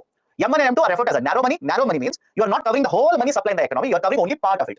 You're not counting the whole money supply, you're counting only part of it. Narrow coverage. Right? And the narrow money has very, very high liquidity. Broad money covering all the money. Right? Within the banking sector, you're covering all the money. Right? So basically broad money. Right? So M0, M1, M2, M3, and M4. Right? And if you arrange them, we are going in terms of reducing liquidity. Is it okay? The arrangement that I've given here, you're going in terms of reduction in the liquidity, reducing liquidity like this. Will M4 not include post office time deposits? No, generally we have demand deposits. Right? We are counting demand deposits here. Okay? Then can I go to the next one here? Right? Just a fractional reserve system, please have a look at it. Right? How the banks will create money, etc., etc. Okay, now, what are the other functions of RBI? What are other functions of RBI? Now, one is a banker to the banking sector. It is also referred as a regulator, rather than slash it should be and regulator of the banking system. What is a banker to bank? Please understand this. RBI is referred to as bank of last resort. Bank of last resort. RBI is referred as bank of last resort. Why RBI is referred as a bank of last resort? Focus now. RBI is referred as a bank of last resort because the banks can always approach RBI to take a loan. Is it okay? Banks, imagine there's a crisis in a bank. Right? One of the banks, let's say in India, is in crisis. They need money. They can go to RBI and borrow from RBI. Can I give an example here? Marginal standing facility. Let me know. Marginal standing facility. Is it not a facility where a bank which is in urgent requirement? It's not in crisis. There's an emergency. There's an urgent requirement of money with the bank. Can they go to RBI and borrow from RBI? Of course, yes. So why is RBI referred as a bank of last resort? Because the RBI can be approached by the banks whenever there's an emergency requirement like this. The banks can go to RBI, borrow from RBI. Hence, it is bank of last resort. It is a banker to banks. Why? Under repo rate, RBI will provide loans. Under various other tools, RBI will provide loans to the banking sector, banker to bank, and in that context, it is also referred as a bank of last resort. And it is also a regulator of the banking sector. Right? What do you mean by regulator? You want to start a bank, take a license of RBI, take the license from RBI. You want to open number of branches, take approval from RBI. You want to conduct this kind of, let's say, banking activity, you will need the approval of RBI. How many ATMs you are supposed to open? RBI will tell you, etc., etc., etc. Every aspect in the banking comes under the regulation of RBI, hence referred as a regulator of the banking sector. Now, RBI is also managing Forex. What is the meaning of Forex? Foreign exchange. RBI also manages Forex. Forex stands for foreign exchange. Right? What do you mean by foreign exchange here? Please focus on this. Foreign exchange consists of 4 components. Foreign exchange consists of 4 components. What are these 4 components? Gold purchased by RBI kept with itself. Right? The currencies, let's say dollar, pound, yuan, yen, right, etc., which are there with RBI. Third one is a STR, special drawing right. Fourth one is right, the reserve tranche or the gold tranche at IMF. Now, do not worry about all of this. We'll discuss all of them when I take up the concept of international trade. Right? International trade, you'll have to have a connection with that. As well as IMF, you'll have to have connection with that. So please look at it. I've written it already. Even if you type 100 times, I'll not answer it now. Please don't waste your time. I've said here, I'll cover this under IMF. And trust me, right, I'll give you PPT today itself of IMF. There are slides covering both the concept of STR, special drawing right, as well as reserve tranche, right, under the concept of IMF. Why you need to understand exchange rate to understand all of it. And I hope you know that we have not yet discussed exchange rate anyway so far. Right, here and there I've given you the glimpse of it, but we have not discussed how exchange rates are determined. What is happening in India today? What will happen if exchange rate moves like this, moves like that, etc., etc. So who will maintain all of this? Who will maintain the gold? Who will maintain the foreign currencies? Who will maintain STR as well as the gold tranche? It is the Reserve Bank of India. RBI maintains all of this. Okay, so these are some of the functions of RBI. Right? These are some of the functions of Reserve Bank of India. Now, before going forward, right? Any issue so far? Any issue so far? Can I go to the next one? RBI infuses 1 lakh crore in one day, highest in 4 years, sign of tight liquidity. My dear, did we not discuss that some time ago? Did we not discuss that some time ago? Right? I explained to you there is a banking liquidity deficit and RBI has infused more than 1 lakh crore rupees, etc., etc. You are taking the newspaper article, pasting it again, and asking me the same question, which means you are not even focusing on what I am discussing. Okay. If RBI gives 100 rupees to a bank, it is liability. How was it? Their asset. Again, I'll just tell you. There is a concept of balance sheet. If I'm not understood, simply by heart. How difficult is it? By heart it. I said in the balance sheet, there are two sides, assets and liabilities. If you have a G security, you have the G security now. Is it not an asset for you? Right? You have a G security. Is it not an asset for you? Right? So that's the reason you'll put it on the asset side. But how did you get the G security? Think of it. How did you get the G security? You got the G security because you gave 100 rupees to the bank. So that's the reason 100 rupees we kept on the liability side. If you don't trust me, right? I know many of you will not trust me. Doesn't matter even if I 100 times explain to you the balance sheet, you'll never agree to me. When I give a break after some time, type balance sheet of RBI. In the Google, type balance sheet of RBI and go to images tab and look at the balance sheet of RBI and check now where is the currency notes and coins mentioned under the asset side or liability side. Check it. You'll automatically realize it. It will mention in liability side. I know that it is mentioned in liability side, but you check it. Okay, done. So these are the functions of Reserve Bank of India. M1 is part of M3 and M4. How can we differentiate between broad money and narrow money? My dear, do you not know what is or which part of the money supply has high liquidity and low liquidity? Let me ask you a very simple question. You have 100 rupee, right? Cash. You have kept it in the pocket. Does it have high liquidity or low liquidity? You will keep the same 100 rupee in the bank in the fixed deposit. Is it high liquidity or low liquidity? And don't you think RBI will get all the data? Right? That's the reason I kept on telling you people, banks will deposit, banks will provide all the data to RBI. RBI will get all of this data. You don't worry. Okay, done. Next, one more concept related to RBI, DICGC, Deposit Insurance and Credit Guarantee Corporation. Okay, Deposit Insurance and Credit Guarantee Corporation. Now, please understand this. It's a statutory body. First and foremost, Deposit Insurance Credit Guarantee Corporation was set up Government of India after passage of the Act of 1961. DICGC 1961. Right. So DICGC Act was passed by the government, and as a result of the passage of that, we have one more authority, Deposit Insurance and Credit Guarantee Corporation. Right now, who owns, right, under whose ownership DICGC will be kept? It is under the ownership of Reserve Bank of India. It is owned by Reserve Bank of India, which is owned by Government of India. Now, what is the role of the DICGC? And look at the current affairs, it's very, very important. Right, what is the role of the DICGC? DICGC will provide insurance to the deposits. I repeat, DICGC will provide insurance to the deposits. Right, what do you mean by that? Imagine you have 2 lakh rupees, you will go to the bank, keep the 2 lakh rupees in the fixed deposit. Now, what if the bank incurs a huge amount of a loss? Incurs a huge amount of a loss, do you think the bank will be able to return your deposit now? Right, the bank doesn't have money to give the deposits back to you. In that case, who will give the money to you? In such a case, who will provide that money to you? It is the Deposit Insurance Credit Guarantee Corporation. As per the recent policy, remember this, Government of India has increased the deposit insurance for the deposits to 5 lakh rupees. I've written it here. It has increased the coverage of the deposits to 5 lakh rupees, meaning in any bank that you have kept the deposits, whatever deposit it is, in any of these banks that you have kept the deposit, up to 5 lakh rupees insurance will be provided to you, up to 5 lakh rupees. Sir, what if my value of the money is more than 10 lakh rupees? Again, doesn't matter, up to 5 lakh rupee insurance will be provided to your deposits. Right, whatever money that you keep, up to 5 lakh rupees, that is the maximum limit, threshold limit is up to 5 lakh rupees. And when the banks will keep these, right, when the banks will provide for these, right, the insurance for all of this, the bank from its pocket, they will not collect it from the customers. The bank from its pocket will provide for insurance premium. The banks will have to pay this, not the customers. The banks will have to pay for this. So the insurance premium for every 100 rupee that the bank wants to get the insurance, the bank has to pay 12 paise. Remember this, 12 paise. I'm specifically mentioning this because of two reasons. One, you know what has happened in USA, and second, in case of India also, in the last couple of years, there have been bank crises. Some of the cooperative banks have incurred losses. That is where DICGC comes into picture. So for every 100 rupee, the bank has to pay a premium amount of 12 paise to get the insurance done. Right? And what type of banks are covered under this? Regional rural banks, cooperative banks, right? Let's say private sector bank, foreign banks, all these banks are covered. All these banks are covered under the DICGC. All of them are covered under DICGC. In fact, rather than saying all of them are covered, RBI simply says, if I give a banking license to someone, if I give a banking license to someone, by default, they will come under DICGC. Is it okay? If I give, right, a banking license to someone, by default, they will come under the coverage of DICGC, Deposit Insurance Credit Guarantee Corporation. And very recently, Government of India has introduced one more regulation here, one more guideline. Right, the amount has to be paid to the customers in 90 days. Remember this.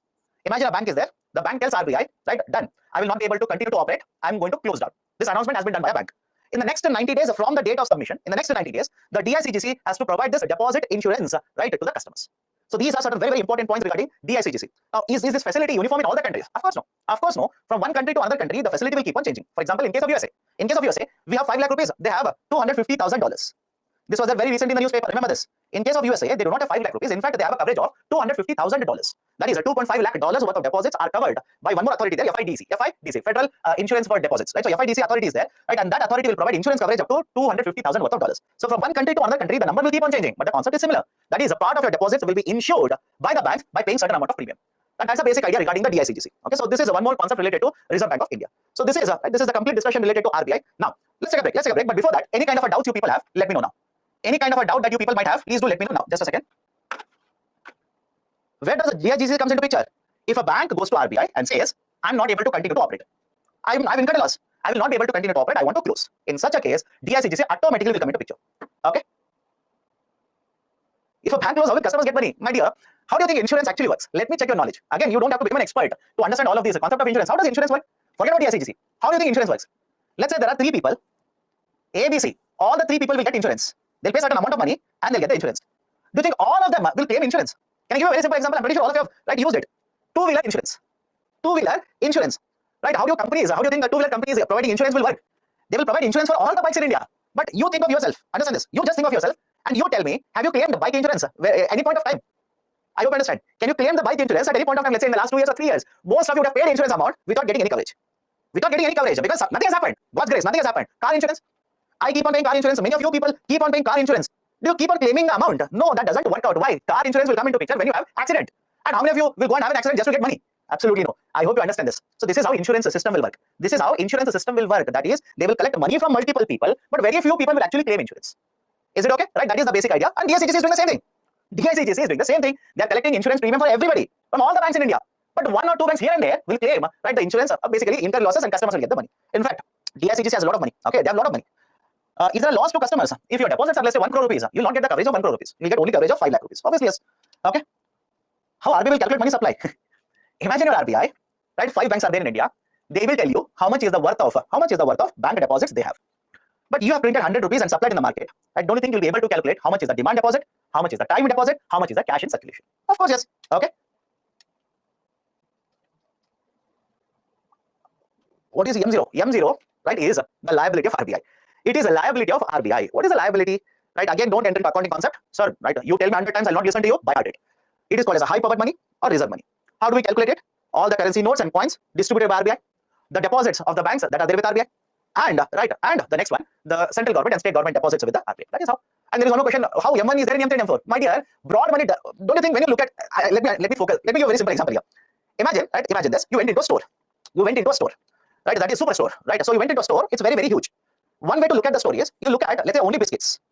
You look at only biscuits. And another way to look at the story is you stand at the entrance and you look at the whole store. Now, when you're looking at the whole store, complete store, shop, right? So what do you mean by store here? Shop. Don't you think biscuits, the rack where biscuits are kept, that is also part of the store? I hope you understand this.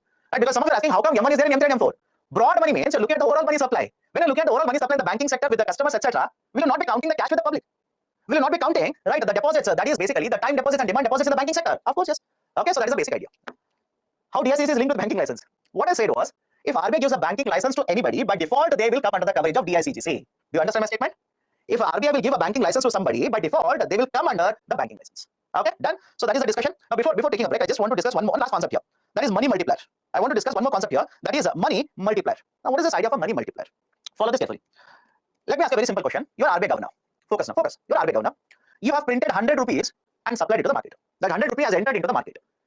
Don't you want to find out how many times 100 rupees will be circulated in the banking system? Think of it. Just think of it. Don't you want to find out how many times this 100 rupees will get circulated in the banking sector? You should be knowing it. As an RBI governor, you should find it out. Why? Now you want to know, if you reduce the repo rate, what is the impact of it? If you increase the CRR, what is the impact of it? If you reduce the SLR, what is the impact of it? Right? I hope you understand this. When I say you have increased the money supply by 100 rupees, can we do it by printing 100 rupees and giving it? Of course, yes. Can RBI do the same thing by reducing CRR or not? Rather than printing 100 rupees and giving it to the bank, can RBI reduce the CRR and increase the money supply by 100 rupees? Of course, yes. Can we do it by reducing repo rate? Yes. Can we do it by reducing SLR? Of course, yes. So now the argument is that as an RBI governor, you should be able to find out if you're going to increase 100 rupees in the banking sector, how many times it will get circulated, right? How much loans would be created by this, etc. And you'll be able to find out. You'll be able to find out that with the concept of money multiplier. You'll be able to find out all of this with the idea called as money multiplier. Money multiplier. What is this money multiplier? Follow this carefully. Many of you get stuck up here. Follow this carefully. What is M3 divided by M0? And let me write the formula first. What is M3 divided by M0? In fact, many of the books will also give you one more formula, M1 upon M0, but the most important measure is M3 upon M0. Now, what is this M3 upon M0? M3 represents broad money. Right? I hope you understand. M3 represents broad money. And what is there in the broad money? In the broad money, we have, right, cash with the public. How much cash we have? We also have time and demand deposits with the banking sector. Time and demand deposits with the banking sector. Now, is it okay if I say these kinds of deposits which are there with the banking sector or the cash with the public, it will lead to a lot of money circulation in the economy? It will lead to a lot of money circulation in the economy. For example, as a bank, you have 100 rupee deposit. Will you not give loans? Of course, yes. If you give loan to, let's say, a company will take the loan, they will purchase a machine, and they will pay that loan amount to one more company, which again goes into bank. Now, the bank will use it to again give loan. Fractional reserve system. Now, FRS will come into play here. That's the reason what we do is we'll take M3 in the numerator and how much money has been increased by RBI, how much money has been increased or let's say supplied by RBI, we'll keep it in the form of M0. If RBI will let's say print 100 rupee, give it to a bank. If RBI will print 100 rupee, give it to a bank. As a result of this 100 rupee, total money circulation, let's say, increases by 800 rupees. I will repeat the statement. RBI will print 100 rupee, give it to the bank.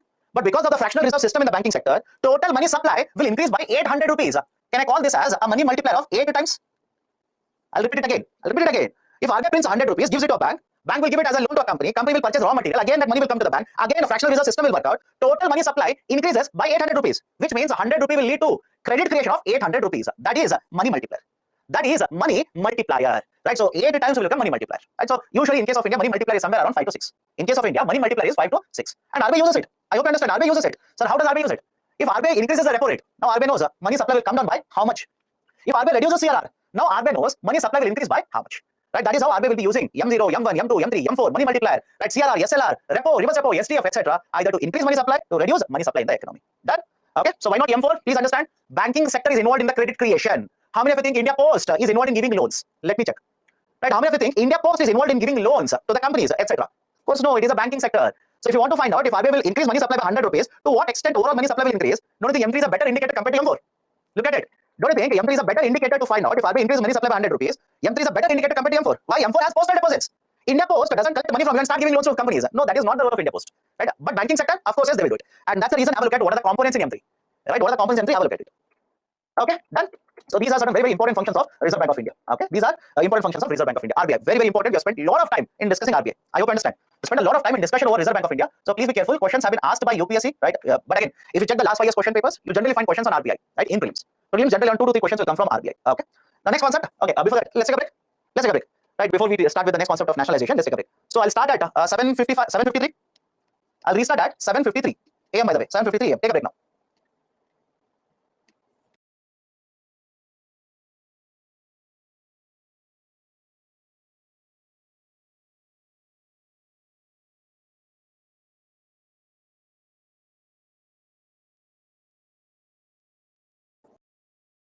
Okay, welcome back. Am I audible? Am I audible? Any issue with the sound? If I'm audible, please give me a thumbs up. Say yes, why yes, yes, anything is okay. Okay, so I was just going through some of the comments given by the students.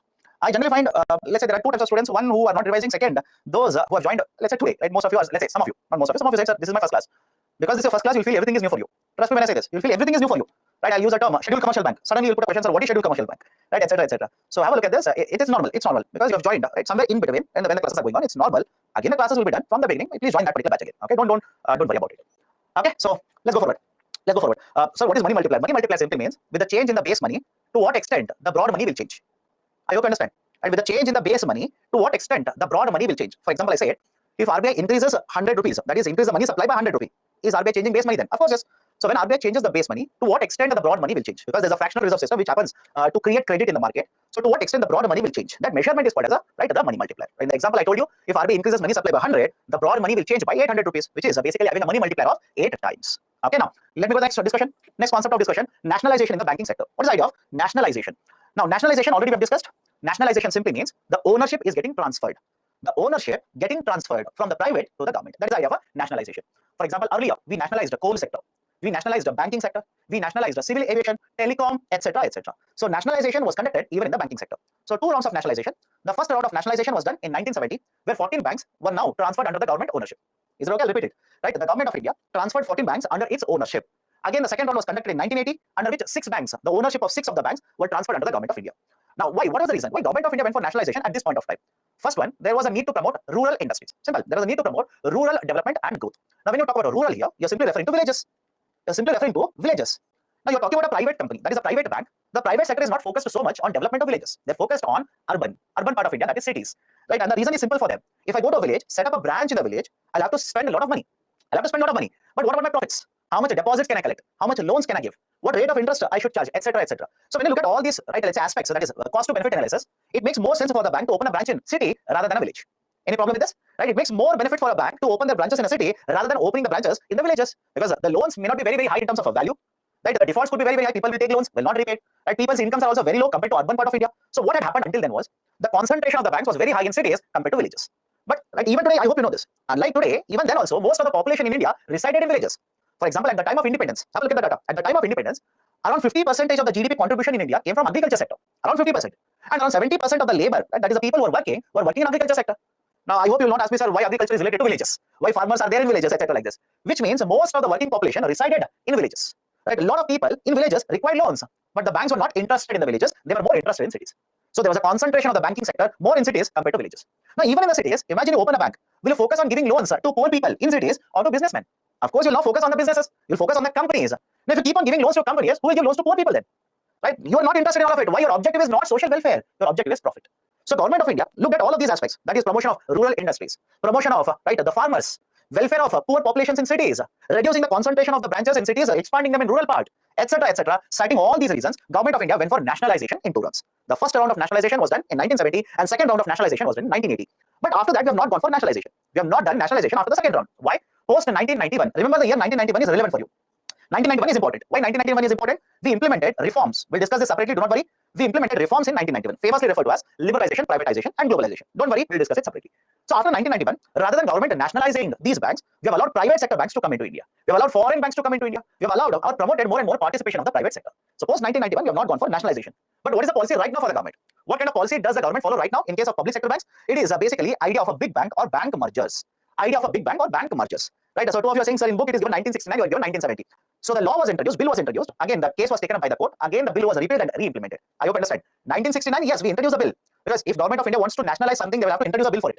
So it was introduced, but again, case was taken up. Don't worry about the cases now. Right? Not at all relevant. So government again reintroduced it in 1970. So some sources will give you 1969, some sources will give you 1970. Don't worry. I've given 1970. Because government says 1970, I've given 1970. Okay. So now government of India is not going for nationalization. Rather, government has introduced the concept of a large bank or a big bank. Now, what is the idea of a large bank or a big bank? Right? Focus on the discussion now. Imagine you want to develop infrastructure. You want to develop infrastructure. So what kind of infrastructure? Let's say road development, right? Expressways, road development, or bridge development, etc. All this is example of infrastructure. The requirement of loans will be very, very large. Large loans are needed. Large value loans are needed. Any difficulty here? You don't require 1 crore rupee loan. You don't require 2 crore rupee loan. You will require, let's say, 5,000 crore rupees, 10,000 crore rupees, 8,000 crore rupees, etc. like this. Now, these kinds of large value loans and longer tenure loans cannot be provided by smaller banks. Any difficulty in this? Let me know. These kind of large value loans and long tenure loans cannot be provided by smaller banks. Right? And now what we have done is we have introduced the concept of a large bank. For example, is it okay if I say SBI is a very large bank? Anybody is disagreeing? Please do let me know. State Bank of India, in case of India, is a very, very large bank. ICICI Bank, Punjab National Bank, these are very, very large banks. Why? Larger in the sense they have huge amount of assets. They have huge amount of money and they can start financing large value loans. And these are also very well established in terms of giving longer tenure loans. Because if you want to construct a road, you will take, let's say, 500 or 5,000 crore rupee loan, not for 1 year. You would want it for 10 years. You would want it for 20 years, etc., like this. So for development of infrastructure, you should have bigger banks, larger banks to facilitate. This is one reason. Second reason is you want the Indian banks to compete with other banks. All of you agree? We want Indian banks to compete with the banks in other countries. Why? The banks from other countries are coming to India and they are competing with Indian banks. So we want them to go to the foreign market. We want these banks to become very large, compete with other banking sector. Right? That is also very relevant. Right? Third reason, have a look at this. India's infrastructure requirements are very, very high. Right? I'll give you a current affairs example. Follow this carefully. The infrastructure requirements in India are very, very high. Right? And very small banks cannot satisfy all of them. Right? For a very simple reason, have a look at this. There is a project which has been launched by the government, National Infrastructure Pipeline. Now, don't worry about this. We will discuss this when I take up industries. Do not worry. National Infrastructure Pipeline, NIP, National Infrastructure Pipeline. Under NIP, Government of India wants to invest totally, and not just government, totally. The government wants to have a total investment of more than 110 lakh crore rupees. More than 110 lakh crore rupees from the center, from the state, from the private sector. Total investment expected is 110 lakh crore rupees. Do you think small banks can provide loans for these kind of infrastructure projects? Again, no.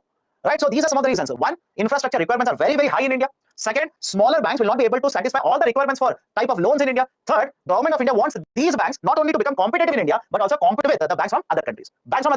And in addition to this, whenever you create a larger bank, I hope you understand, whenever you create a larger bank, for example, let's say bank A is there, B is there, and C is there. You will take both A and B and merge it with C. Has it been happening in India? Of course, yes, I'll give you an example. Right? So Government of India has taken 5 associate banks of SBI. Earlier, a couple of years ago, there were associate banks. Right? Of what? Of SBI. We had State Bank of Patiala, State Bank of Travancore, right? State Bank of Jaipur, etc. like this. So what we have done, we have taken all these associate banks, merged it into one bank, that is SBI, making it a very, very large bank. Right? I'll give you one more example. Earlier, there was a bank by the name of Dena Bank. Right? There was one more bank, Vijaya Bank. Government of India took Dena as well as Vijaya Bank, merged it into only one bank, that is Bank of Baroda. So a lot of these banks, which were earlier individual banks, now have been taken and merged into these other banks, bigger banks, hence creating a much larger bank. And so what is the objective? Some of the objectives I've discussed. A lot of the other objectives are written here. Let me go one by one. Now, if these banks are merged, can I simply say now a larger bank will have more assets? Think of it. Right? When these particular banks are merged, will the larger bank have more assets now? Of course, yes. Can they provide larger value loans? Yes. Don't you think the resources, such as human resources, can be utilized much more efficiently now? Human resources, again, there's a drawback to that. I'll come to that, don't worry. Human resources will be used much more efficiently. Sir, what do you mean by this? I'll give you a simple example. Don't write this in the exam, not required. But tell me, have you seen this or not? Earlier, imagine this is a very important, let's say, street in a city, right, or central part of the city. You have seen, you'll see there is a branch of SBI. Opposite to branch of SBI, there is a State Bank of Travancore. After a couple of shops, you'll see State Bank of Mysore. You'll also see State Bank of Patiala, right? Jaipur, State Bank of Patiala, etc. So you have seen, like, associated banks, that is the banks which are associated with each other, having multiple branches in the same area, trying to compete with each other, acquire the same customer. And as a result of this, what would be the cost of real estate here? Think of it. What would be the cost of real estate? What would be the labor salaries or wages paid here? What about electricity? That is electricity bills. Right? I hope you understand. So many expenses would be very, very high. In fact, some of you are saying, sir, in my city, there is a road by the name of Bank Road. Right? I've seen this. There's a name of a road called as a Bank Road. Yes, of course, many cities have it. Now what will happen? I've taken State Bank of Patiala, Travancore, Bikaner and Jaipur, merged all of it into one bank, that is State Bank of India. Will you have 4 branches in the same lane now? Will you have 4 branches in the same road? Of course, no. So rather than having 4 branches, we'll reduce it to 1 branch. Rather than having 50 employees in all the 4 branches, we'll reduce the employees to 20 people. Rather than paying electricity bills in 4 buildings, rent in 4 buildings, we'll reduce it to 1 building. Right? Are we not using scale here? This is called as usage of scale. Right? Economies of scale. That is, you are merging all the resources at one point and you are utilizing the resources much more efficiently. So cost of operations will come down. Rather than having 4 branches in one area, we'll simply close 3 branches, open it somewhere else. So the reach of the banking sector services will increase. Resources such as, let's say, labor resources, money, right, computers, etc. Resources can be collected together. Pooling means put together. Can lend it for many of the sectors such as infrastructure, can compete with the foreign banks as well. So these are right. So these are some of the advantages associated with the merger of these banks into a larger bank. Then what are the concerns here? And what are the concerns? Of course, one, right, some of the people will be asked to put on the papers. That is unemployment. Right? Because obviously, if you're going to merge these banks, will you require same number of employees? I hope you understand this. Will you require same number of employees? Of course, no. Right? A voluntary retirement services will be introduced. People will be asked to resign, etc., etc. Right? So one, of course, yes, some of the people will be losing the job. That is a negative aspect of it. Second, when you merge these banks, and create a very large bank, let me connect it to current affairs. You tell me, what if this bank becomes a Silicon Valley Bank? Think of it. When you merge these banks and create a larger bank, what if this bank becomes a Silicon Valley Bank? Unlike earlier situation, there were 3 different banks. Now there is a very large bank which is incurring a loss, which is going to shut down. Don't you think the impact of that on the economy will be much, much larger? Think of it. Right? Impact of this on the economy will be much, much larger. That is just a hypothetical example. Again, hypothetical example. Don't write this in the exam. In case of India, the largest bank is what? State Bank of India. Very large bank. Now, what if State Bank of India fails? And underline the term, what if? I'm not saying that. I'm not praying for it also. Right? I don't say anything. I'm simply saying, what if State Bank of India fails? Can you imagine the impact of it? I hope you understand. Can you imagine the impact of it on the whole economy? Right? So when you create a larger bank, what if the large bank fails? Right? Rather than having 3 different banks, you merge it into only one bank, and this bank now will fail. So the impact would be much, much larger. Okay, impact would be much, much larger. Do we have any system in place? I'll come to that. Just give me some time. Right? Employees are worried about their jobs. Higher size will also means impact of failure will be much, much larger. And what about the benefit packages, work culture, right, etc., etc. It will keep on changing. Right? And please understand this. Many of the times, you may disagree, but trust me, this has happened. Many of the times, people will relate it to a bank. Traders, companies, small shopkeepers have a relation with the bank. What do you mean by the bank? If you are from, let's say, state of Rajasthan, and there is a bank by the name of state of Bikaner and Jaipur, don't you think a lot of traders in that region would prefer to open a bank account in such bank? I hope you understand my statement. If you are a trader in Karnataka and there's a bank by the name of a State Bank of Mysore, don't you think the customers will have an attachment, a kind of attachment to the bank? Hence, right, they will open more and more account in those banks. You may disagree with me, right? I hope you understand. You may disagree, but this is a fact. This is a fact, and this has been proven correct multiple times. I'll tell you an example. There was one of the associated banks in Kerala of SBI, State Bank of Travancore, SBT, State Bank of Travancore. The State Bank of Travancore has basically been merged with SBI now. Some of the traders who had their account in the State Bank of Travancore, Keralites, they felt that, okay, if it is going to be merged with SBI, I cannot trust this bank much more now. Right? That connection, that relationship I had, right, I've lost it. So what I will do, I shift my deposit from this bank to another bank. Has it happened? Of course, yes, it has happened. This has happened, right? So work culture will change. The connection between the customers might be lost like this. So these are some of the concerns related to idea of a large bank, idea of a big bank. Okay.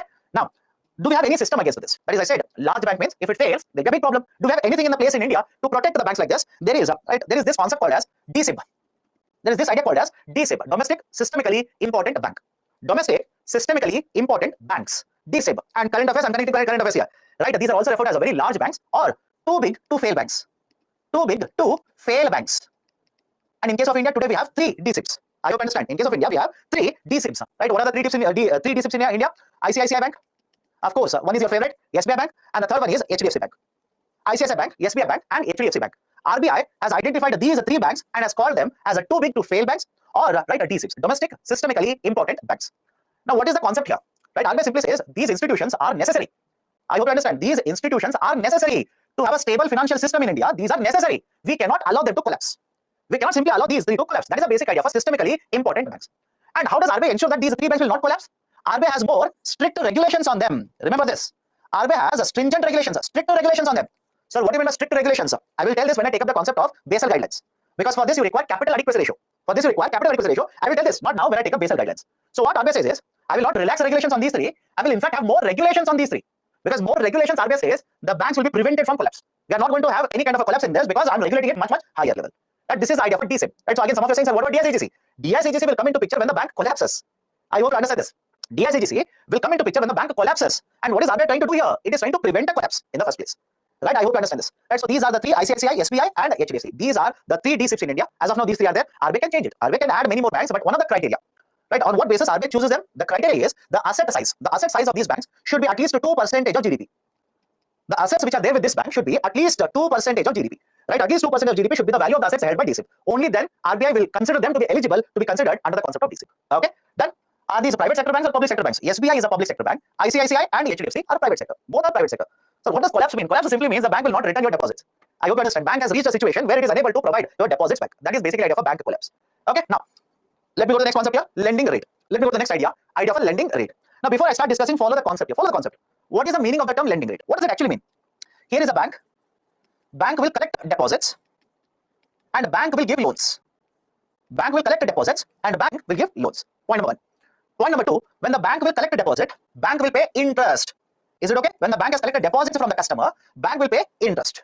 And when the bank will give loans, bank will charge interest. Now, this idea of charging interest, this is basically lending rate. Any difficulty, please do let me know. What do you mean by lending rate? At what rate of interest is the bank giving loans to the customers? On what basis the rate of interest is decided? That is the important point here. That is called as a lending rate. But come to this idea, come to this concept. Important, slightly technical. Don't get confused. Whenever a bank will decide it's a lending rate, bank should consider various factors or parameters to determine it. So what do you mean by this? Bank has collected deposits from the customers. Bank will pay rate of interest to the depositors. So what kind of depositors? Fixed deposit, savings bank account, etc. So don't you think when you keep a fixed deposit with the bank, you will earn interest rate on it? Now can I call this as a cost of funds for bank? Let me know. Can I call this rate of interest that is paid by the bank as cost of funds? Any difficulty, please do let me know right now. Right? The bank has collected money. They could collect money from you. They will collect money from RBI, from whomsoever. They have collected money. They'll pay rate of interest on it. I'll simply call this as cost of funds. So first factor that the bank should always consider in determining the lending rate is cost of funds. That is first one. Cost of funds. Second, what about the profit of the company? What about profit of the banks? I don't know what the banks earn profits. Of course, yes. So when the bank will give a loan and charge a rate of interest, should they even account for profit? Of course, yes. They should account for profit also in that. Third one, cost of CRR. This is slightly technical. Follow this carefully. Cost of CRR, or else they will use one more term, negative carry on CRR. Now let me explain this. What is the cost of CRR? Negative carry on the CRR. Here is a bank. Bank has collected deposit of, let's say, 100 crore rupees. Bank has collected deposit of how much? 100 crore. And let's say bank has promised, I will pay 10% rate of interest. The bank has said, I'll pay 10% rate of interest. Which means bank annually will pay 10 crore rupees interest on this. Is the calculation okay with all of you? Right? The bank will pay 10 crore rupees in the form of interest. Now what does the bank do? Bank will take this 100 crore, keep part of this in the form of CRR with RBI. Cash reserve ratio in the form of deposits with RBI. Right? Let's say hypothetically, let's say CRR is 4%. What does that mean? Out of 100 crore rupees, bank has taken 4 crore rupees, kept it with RBI, but RBI does not pay any interest on CRR. RBI does not pay any interest on CRR, cash reserve ratio. Now I'll put it in the statement. Follow this very carefully.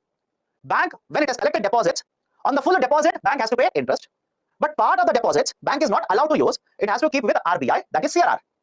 But understand this, on the CRR, bank doesn't earn any interest. On the CRR, bank doesn't earn any interest.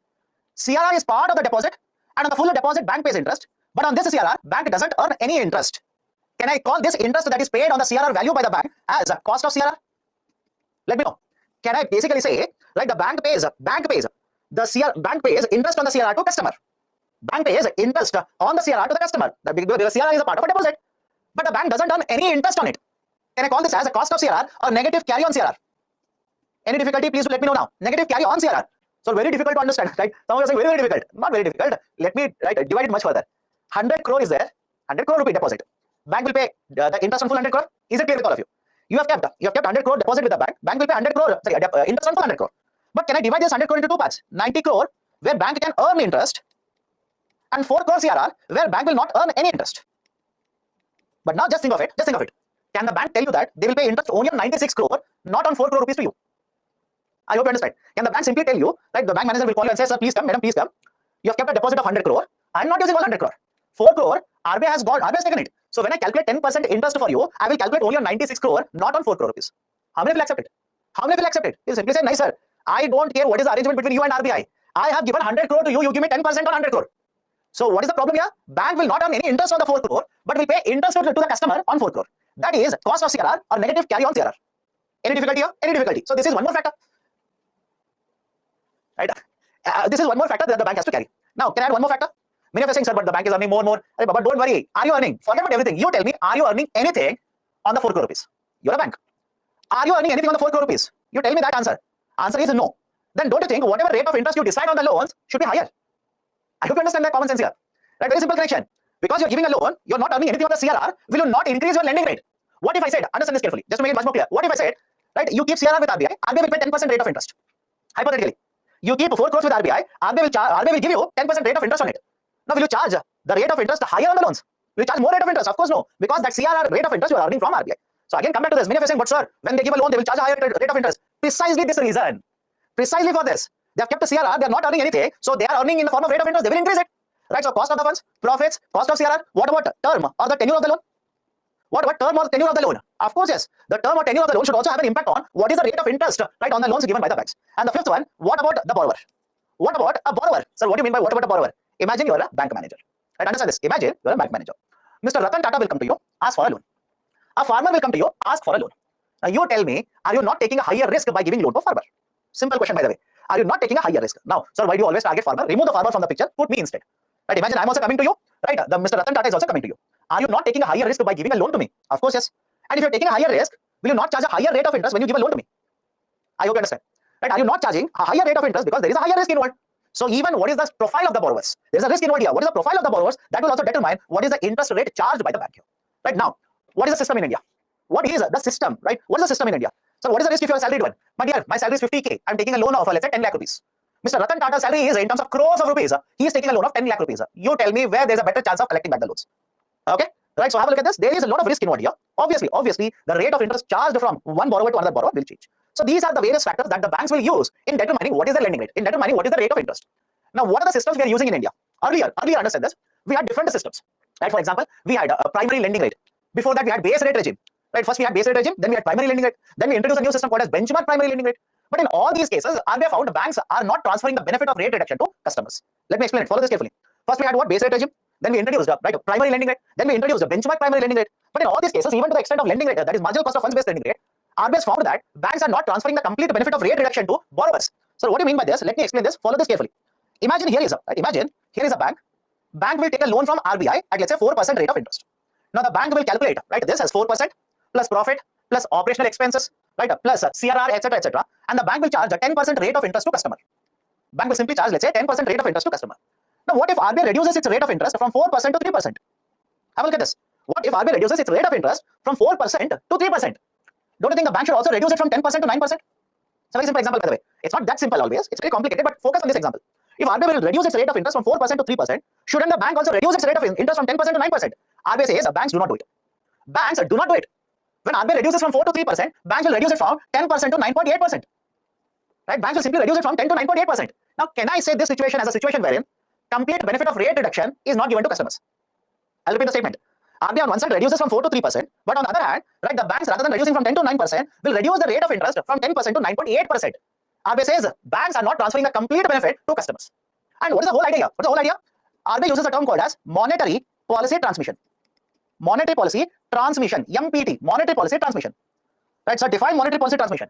MPT simply means what is the impact of rate changes on the credit activity of the banks. I'll repeat it again. What is MPT? What is the impact of changes in the rates? Change in the rates by whom? Reserve Bank of India. If RBI changes the rates, what is the impact of that on the lending activity of the banking sector? That is called as a monetary policy transmission. If RBI reduces its lending rate from 4 to 3%, what does RBI expect? RBI expects that banks will also reduce their lending rate, and as a result of this, the credit issued should increase. Any problem here? Can I call this as a monetary policy transmission? I hope you understand. Can I call this as a monetary policy transmission here, MPT? RBI reduces its lending rate. Banks are taking right the loan from RBI, and they will also reduce the lending rate, thereby increasing the loans which are given in the market. Rate of interest has come down, more loans have been issued. Can I call this as a monetary policy transmission or not? Right? Anybody has a problem with this term? Let me know. Anybody has a problem with this term, monetary policy transmission? Now, right? Imagine this. RBI has reduced from 4% to 3%. Banks have reduced from 10% to 9.8%. Do you think there is a sudden increase or let's say large increase in the amount of loans issued by banks here? I hope you understand. Do you think the banks are going to issue more loans here? No. There is a slight change, but not a very large change. The banks have reduced the rate of interest by small percentage, marginal change, and the amount of credit issued has not increased by much. I will call this as inefficient monetary policy transmission. I will call this as inefficient monetary policy transmission. Now, on the other hand, if RBI reduces the rate of interest from 4 to 3%, banks will reduce the lending rate, let's say from 10 to 9%. Don't you think the amount of loans issued would be much, much higher? Rate of interest charged on the new loans would be lower. That is basically efficient monetary policy transmission.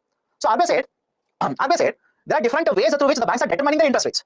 We have, like earlier we had base rate, then we had, let's say concept of a primary lending rate, then we introduced benchmark primary lending rate. But RBI says under all of them, I reduced my lending rate, I reduced my interest rates, but the banks have not transferred the benefits to customers, so the monetary policy transmission has been inefficient. Monetary policy transmission has been inefficient.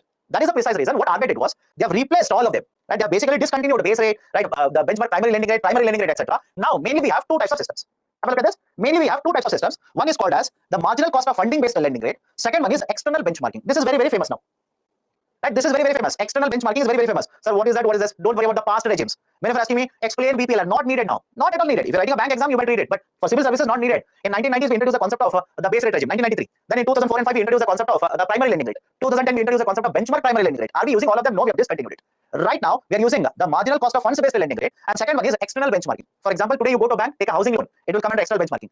MSME takes a loan from a bank, it will come under external benchmarking. Now, what is this idea of MCLR and external benchmarking? Under MCLR, RBI told the banks to decide their lending rate. I'll repeat the statement. Understand this carefully. Under marginal cost of funds based lending rate, RBI prescribed, I hope you understand, RBI prescribed certain parameters on which banks would decide their lending rate. Is the logic okay? I'll repeat it again. What is MCLR, which was introduced from 1st April 2016? Under this, RBI prescribed the parameters. RBI told you decide your lending rate based on these parameters. So what are the parameters? Cost of funds, right? The negative carry on the CRR, operational expenses, profit motive, tenure of the loans, etc. So based on these parameters, you decide your lending rate. You decide your lending rate. That was basically the concept of marginal cost of funds based lending rate. And RBI felt with introduction of this new system from 2016, banks will become much more efficient now. They'll be transferring the benefit of rate reduction to the customers. They'll be transferring the rate reduction to the customers now. Right? Policy transmission will become very efficient. How the banks will calculate the lending rate, it will become very transparent. Customers will be benefiting. Banks will also be ensuring there is accountability in the system, etc. But understand this carefully. Even under the introduction of MCLR, RBI says there is inefficient monetary policy transmission. Is it okay? Even with the introduction of MCLR, there is inefficient monetary policy transmission. Now, many of you will be thinking, sir, why? Why does it happen? Why is the monetary policy inefficient? Now, look at this example. I said bank will take a loan from RBI and give a loan to customer. But how many of you think whatever loans are issued by the bank, all this money will come from RBI? Let me know. How many of you think that whatever loans are taken by the bank, all of this money will come from RBI? Is the statement correct? Absolutely no. Statement is wrong. I repeat the statement. In this example, I said bank has taken loan from RBI, given a loan. But does it always mean that whatever loans are issued by the bank, the money will always come from RBI? Absolutely no. Money will come from customers. Money will come from customers such as you and me. Now, many of the times, the rate of interest that is paid to the customers doesn't change. Many of the times. Now, the argument of the bank is RBI has changed the repo rate. RBI has changed repo rate. But I'm still paying the same rate of interest to customers. Is it okay? Many of you are countering me saying that, sir, why is anti-profiteering is not applicable to you? Please understand, don't apply profiteering here. Banks are not profiteering. Banks are not profiteering. It's very complicated here. Banks are saying RBI has reduced the repo rate. But what about the rate of interest I'm paying to customers? It has remained same. So if it has remained same, just because RBI has reduced the rate of interest, should I be reducing my rate of interest by 1%? No, that will not work out for me. Is the logic okay with all of you? Is the logic okay? And I'll give you one more complicated issue here. I'll give you one more complicated issue. Right? Imagine you are a bank, you have given two loans. Follow this carefully. Imagine you're a bank, you have given two loans. One loan you have given to a company has incurred a loss, they have not returned the loan to you. Now, don't you think when you're giving the third loan, you already know you're going to incur a loss from the first loan? Is it okay? Don't you think you already know that you're going to incur a loss from the first loan because they are not going to give it back? Now, you tell me you're a bank manager, what will be the rate of interest on the third loan? Will you charge the same rate of interest or will you slightly increase the rate of interest so that you'll compensate for the losses? Is the logic okay? Is the logic okay or not? Does it make sense to you or not? This is how the banks will operate. This is how the banks will operate. Right? You're looking at a very simple sequence here. RBI reduces, you want the banks to reduce. But the banks earlier said, I cannot decide the rate of interest on savings bank account. Many of you say, sir, why? Until 2012, right? Remember this, until 2011, 2012, RBI used to decide the rate of interest on savings bank account. RBI used to dictate it. But after that, RBI told the banks, you decide the rate of interest that you will give on deposits. Now, right, understand this now. Connected to current affairs. Right? How many of you see the banks are reducing the rate of interest on savings bank accounts in recent times? Let me see how many of you actually track what is happening to your money. Right? How many of you have checked this? In recent times, banks are actually reducing the rate of interest on the deposits. They have done it. Why? I'll come to that. Right? It makes perfect sense. When you look at what is happening in the economy, it makes perfect sense. Now, this is basically the idea of the monetary policy transmission. Now, we introduced MCLR. RBI felt under MCLR, because the banks have to decide the lending rate on these parameters, now there will be efficient monetary policy transmission. But the banks again get this argument, that argument, and even MCLR has not been very, very efficient. So what is the way forward now? RBI set up one committee, right, which was headed by Mr. Janak Raj, right, very famously referred to as Janak Raj Committee. And this Janak Raj Committee has recommended a new system to be introduced, which is used in many other developed countries. And this new system is called as external benchmarking. External benchmarking. Now, what is this idea of external benchmarking? Follow the concept. Imagine right now repo rate is 5%. I'll take simple examples. Imagine repo rate is 5%.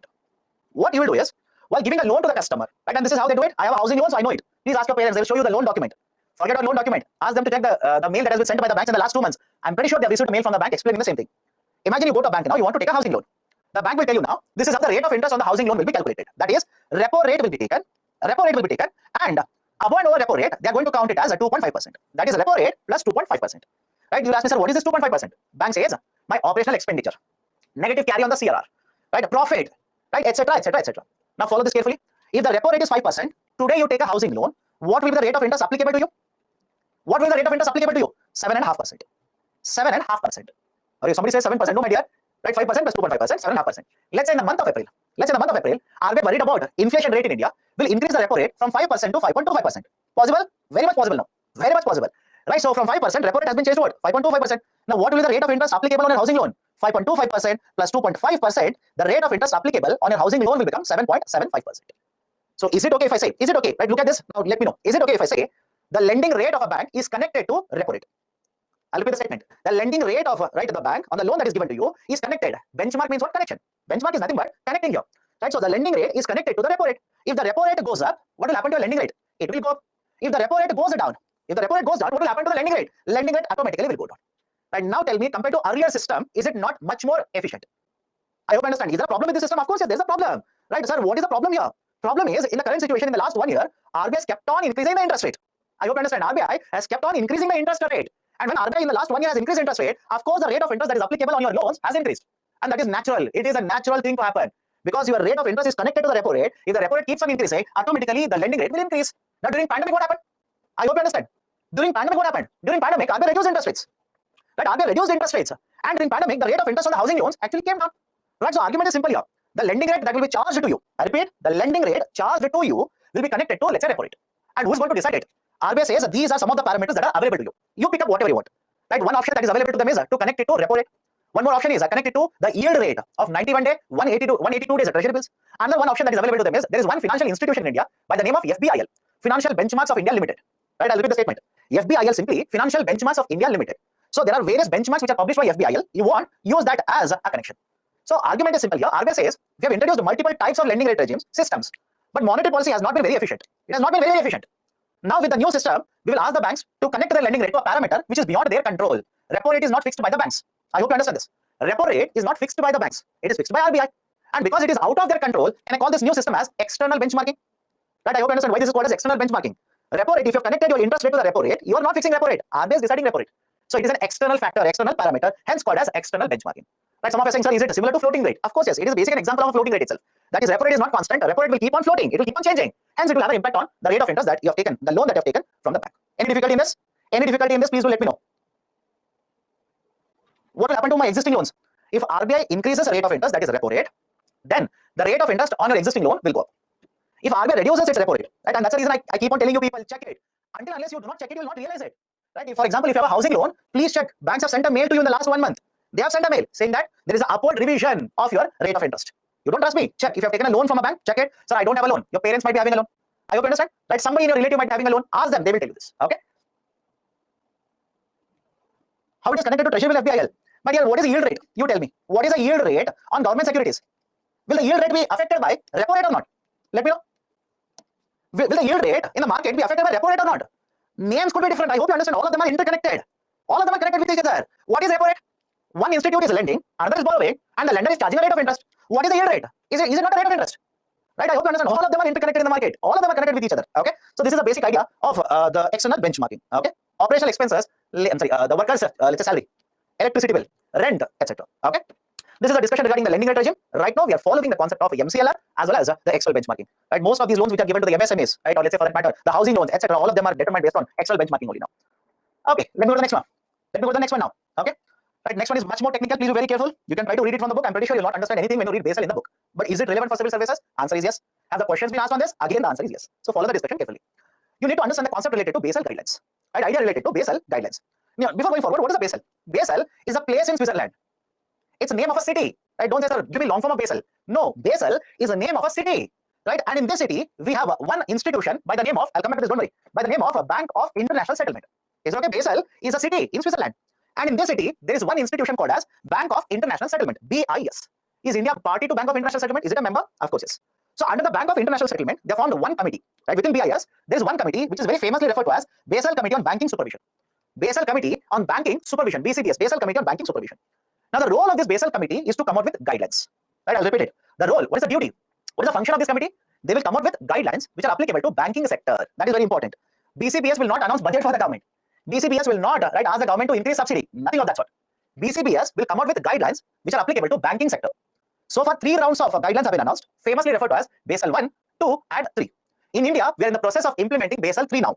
Is it okay? Right? Basel Committee on Banking Supervision has recommended 3 sets of guidelines, 1, 2, and 3. And in India, we are in the process of implementing Basel 3. Now, what is Basel 3? We'll come to that. Have patience. But before that, to understand Basel, you need to understand certain very, very important concepts here.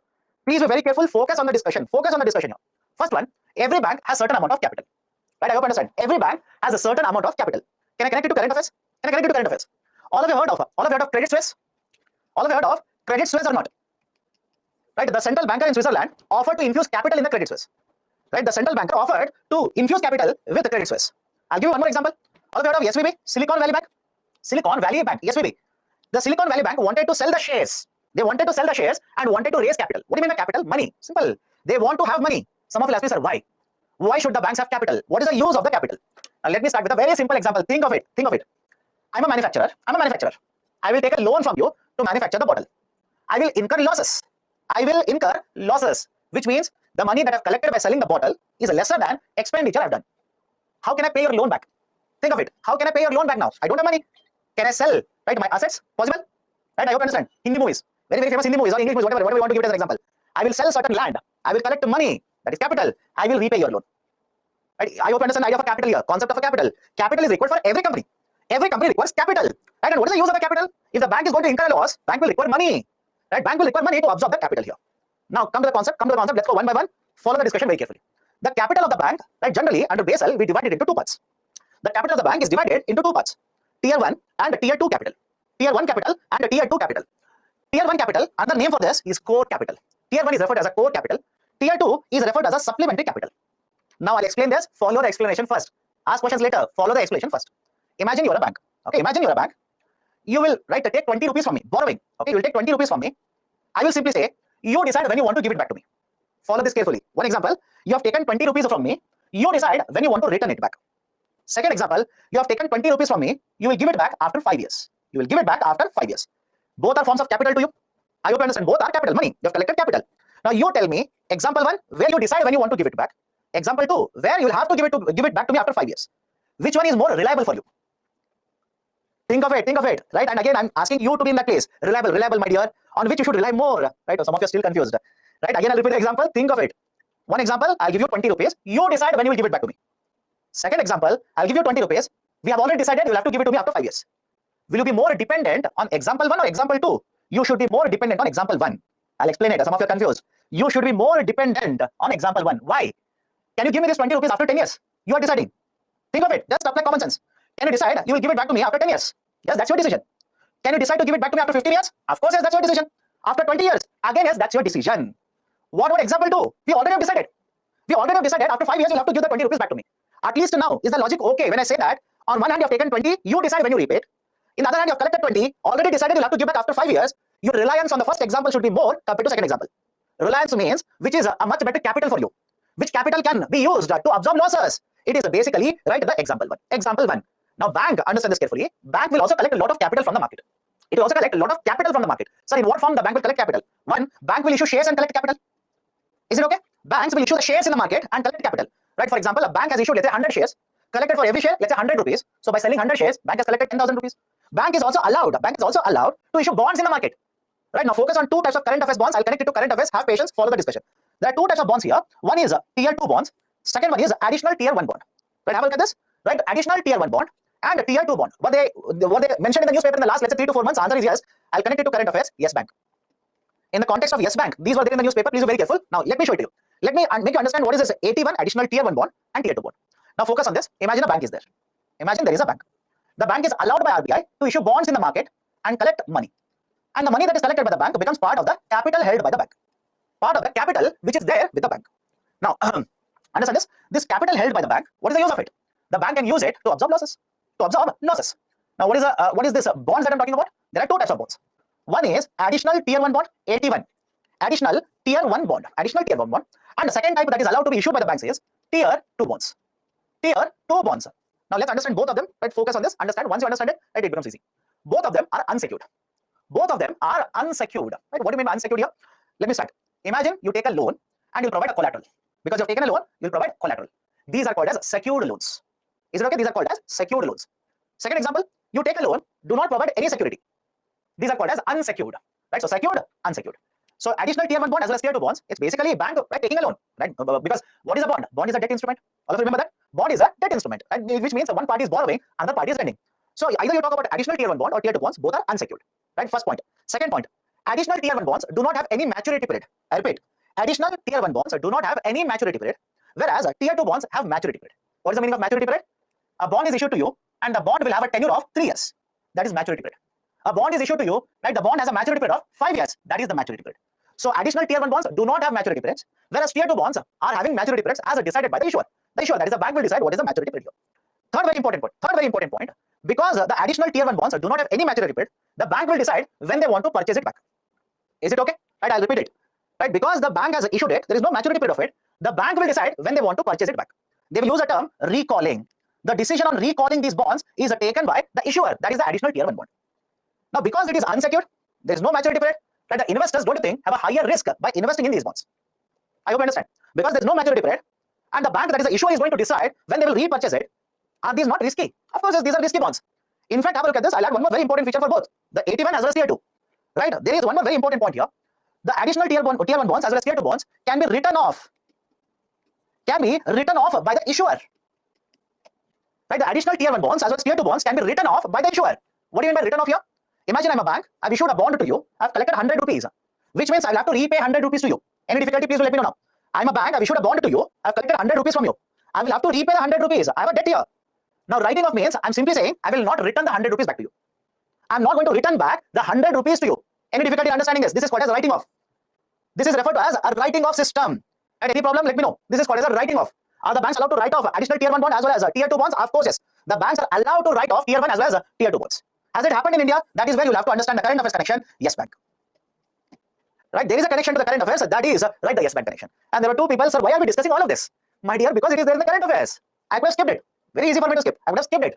Right? But it is there in the current affairs. That's the reason I'm explaining all of this to you. I do not search in the book. Generally, books do not have all this information. So have a look at this. Additional tier 1 bonds and tier 2 bonds. Additional tier 1 bonds, no maturity period. These are issued by the banks. Right? And the bank will decide when they want to repurchase them. Right? From the investors.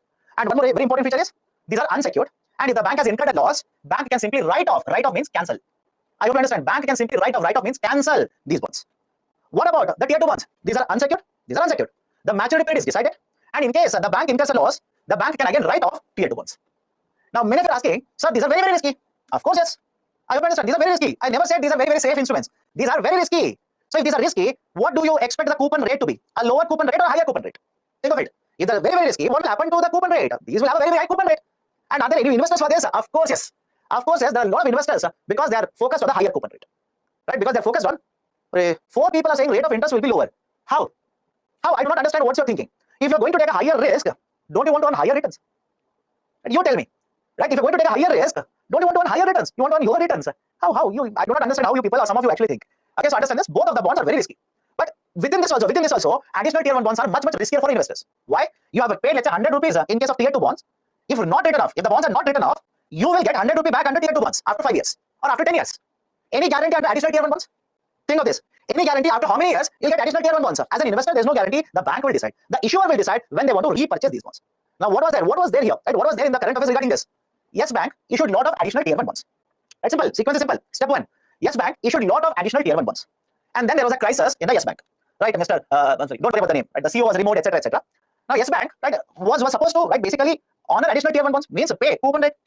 But the Yes Bank stated that if I pay the coupon amount, interest amount, I'm going to incur losses to the extent that I will have to shut down. I will have to close Yes Bank. Then RBI said, okay, then RBI approved the request of Yes Bank to write off additional tier 1 bonds. So Yes Bank sent a report to RBI saying that, see, this is the situation. If I have to pay the coupon rate, that is interest rate on the Yes Bank, I'm sorry, 81 bonds, I'm going to incur losses to the extent that I will close. So RBI said, okay, then write off. Write it off. Right, so then that Yes Bank wrote off all the additional tier 1 bonds. Yes Bank wrote off additional tier 1 bonds. And I'm making the story much more simple. Technically, this is not how it was done. You don't worry. UPSC will not ask you the story. Do not worry. So Yes Bank wrote off all the additional tier 1 bonds.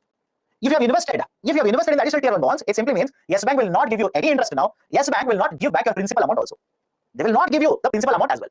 Will you be quiet with that? Will you be happy with that? Of course, no. What these Yes Bank investors did was they went to Bombay High Court. Now the case has gone to Supreme Court of India. Why Bombay High Court says no, Yes Bank is not allowed to cancel them. Yes Bank is not allowed to cancel them on a technicality. Right? Because please understand this, as per the policy of RBI, as per the conditions, right, etc., banks can write off additional tier 1 bond as well as tier 2 bonds. They can write off.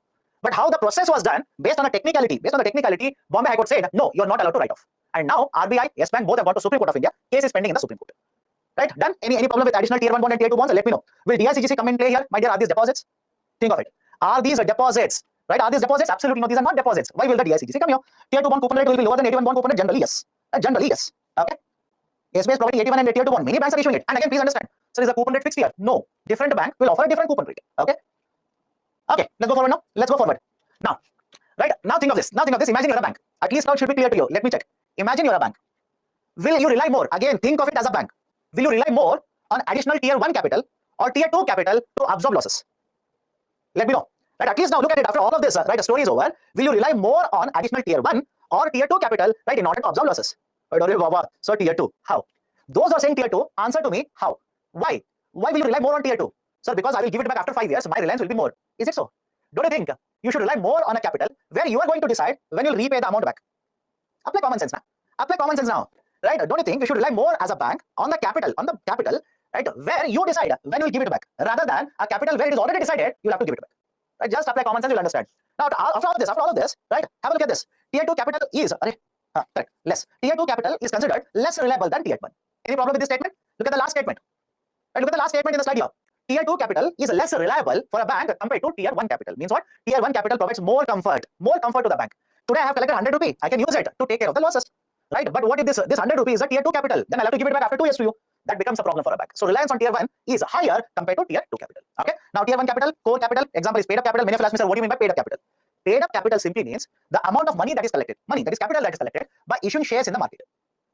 Is it okay? Repeat it again. What is the paid up capital? A company will issue shares in the market and collect money. That is called as paid up capital. Okay, so tier 2 capital, right? Best example is tier 2 bonds. Just now we have discussed this. Long-term unsecured loans which are given, etc., etc. Again, don't enter into the technicalities of all of it. But is it okay after discussing all of this? You should carry 1 or 2 statements from this. One, tier 1 capital is more reliable. Tier 1 capital is more reliable, right, compared to tier 2. And second one, the bank must maintain more of a tier 1 capital compared to tier 2. Is it okay? The bank should maintain more of a tier 1 capital compared to tier 2 capital. That is, let's say, I'll give you 2 examples. Think of it. Example 1, bank has 100 crore rupee capital. Out of 100 crore, 10 crore is a tier 1 and 90 crore is a tier 2. Example 2, out of 100 crore, 90 crore is a tier 1 and 10 crore is a tier 2. Now tell me, where do you think the bank is much more stable in terms of right, having capital? Where do you think the bank is much more stable? Example 2, it has more of a tier 1 capital. It can absorb the losses very, very easily. That is a basic idea. This is what you need to understand. I know many of you keep on searching this in the book. Right? Try to check it. You will not understand there also. Right? So focus on this. This is more important. Okay.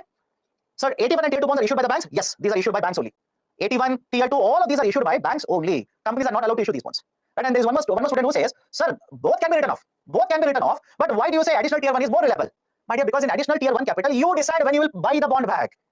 I hope you understand. In the additional tier 1 bond, you are deciding when you will repurchase the bond, when you will recall the bond. But in case of tier 2 bond, is that option available to you as an issuer? As an issuer, in tier 2 bond, you do not have that option. That has already been decided. Okay, that already has been decided. Okay, but that's the reason I said 81 bond is much better compared to tier 2 in terms of reliability. Banks can rely more on tier 1 compared to tier 2. Done. Okay, so any issues so far? Okay, so let me stop the discussion here. Let me address your questions. Right after tomorrow we'll start from next slide here. The concept of risks. The idea of risk that is associated with the banking sector. Okay. If 81 is that much of risky, why RBI buy it? RBI doesn't buy it, my dear. When did I say RBI buys it? I said investors in the market will purchase it. Okay. What is the difference in bond and share? I'll discuss that later. Don't worry. Shares will give you ownership. Bonds is basically a borrowing. Generally, what is the recalling period under 81? There is no fixed recall period. From one bank to another bank, the time has varied. Is it okay? Right. From one bank to another bank, the time has varied. There is no fixed recalling period.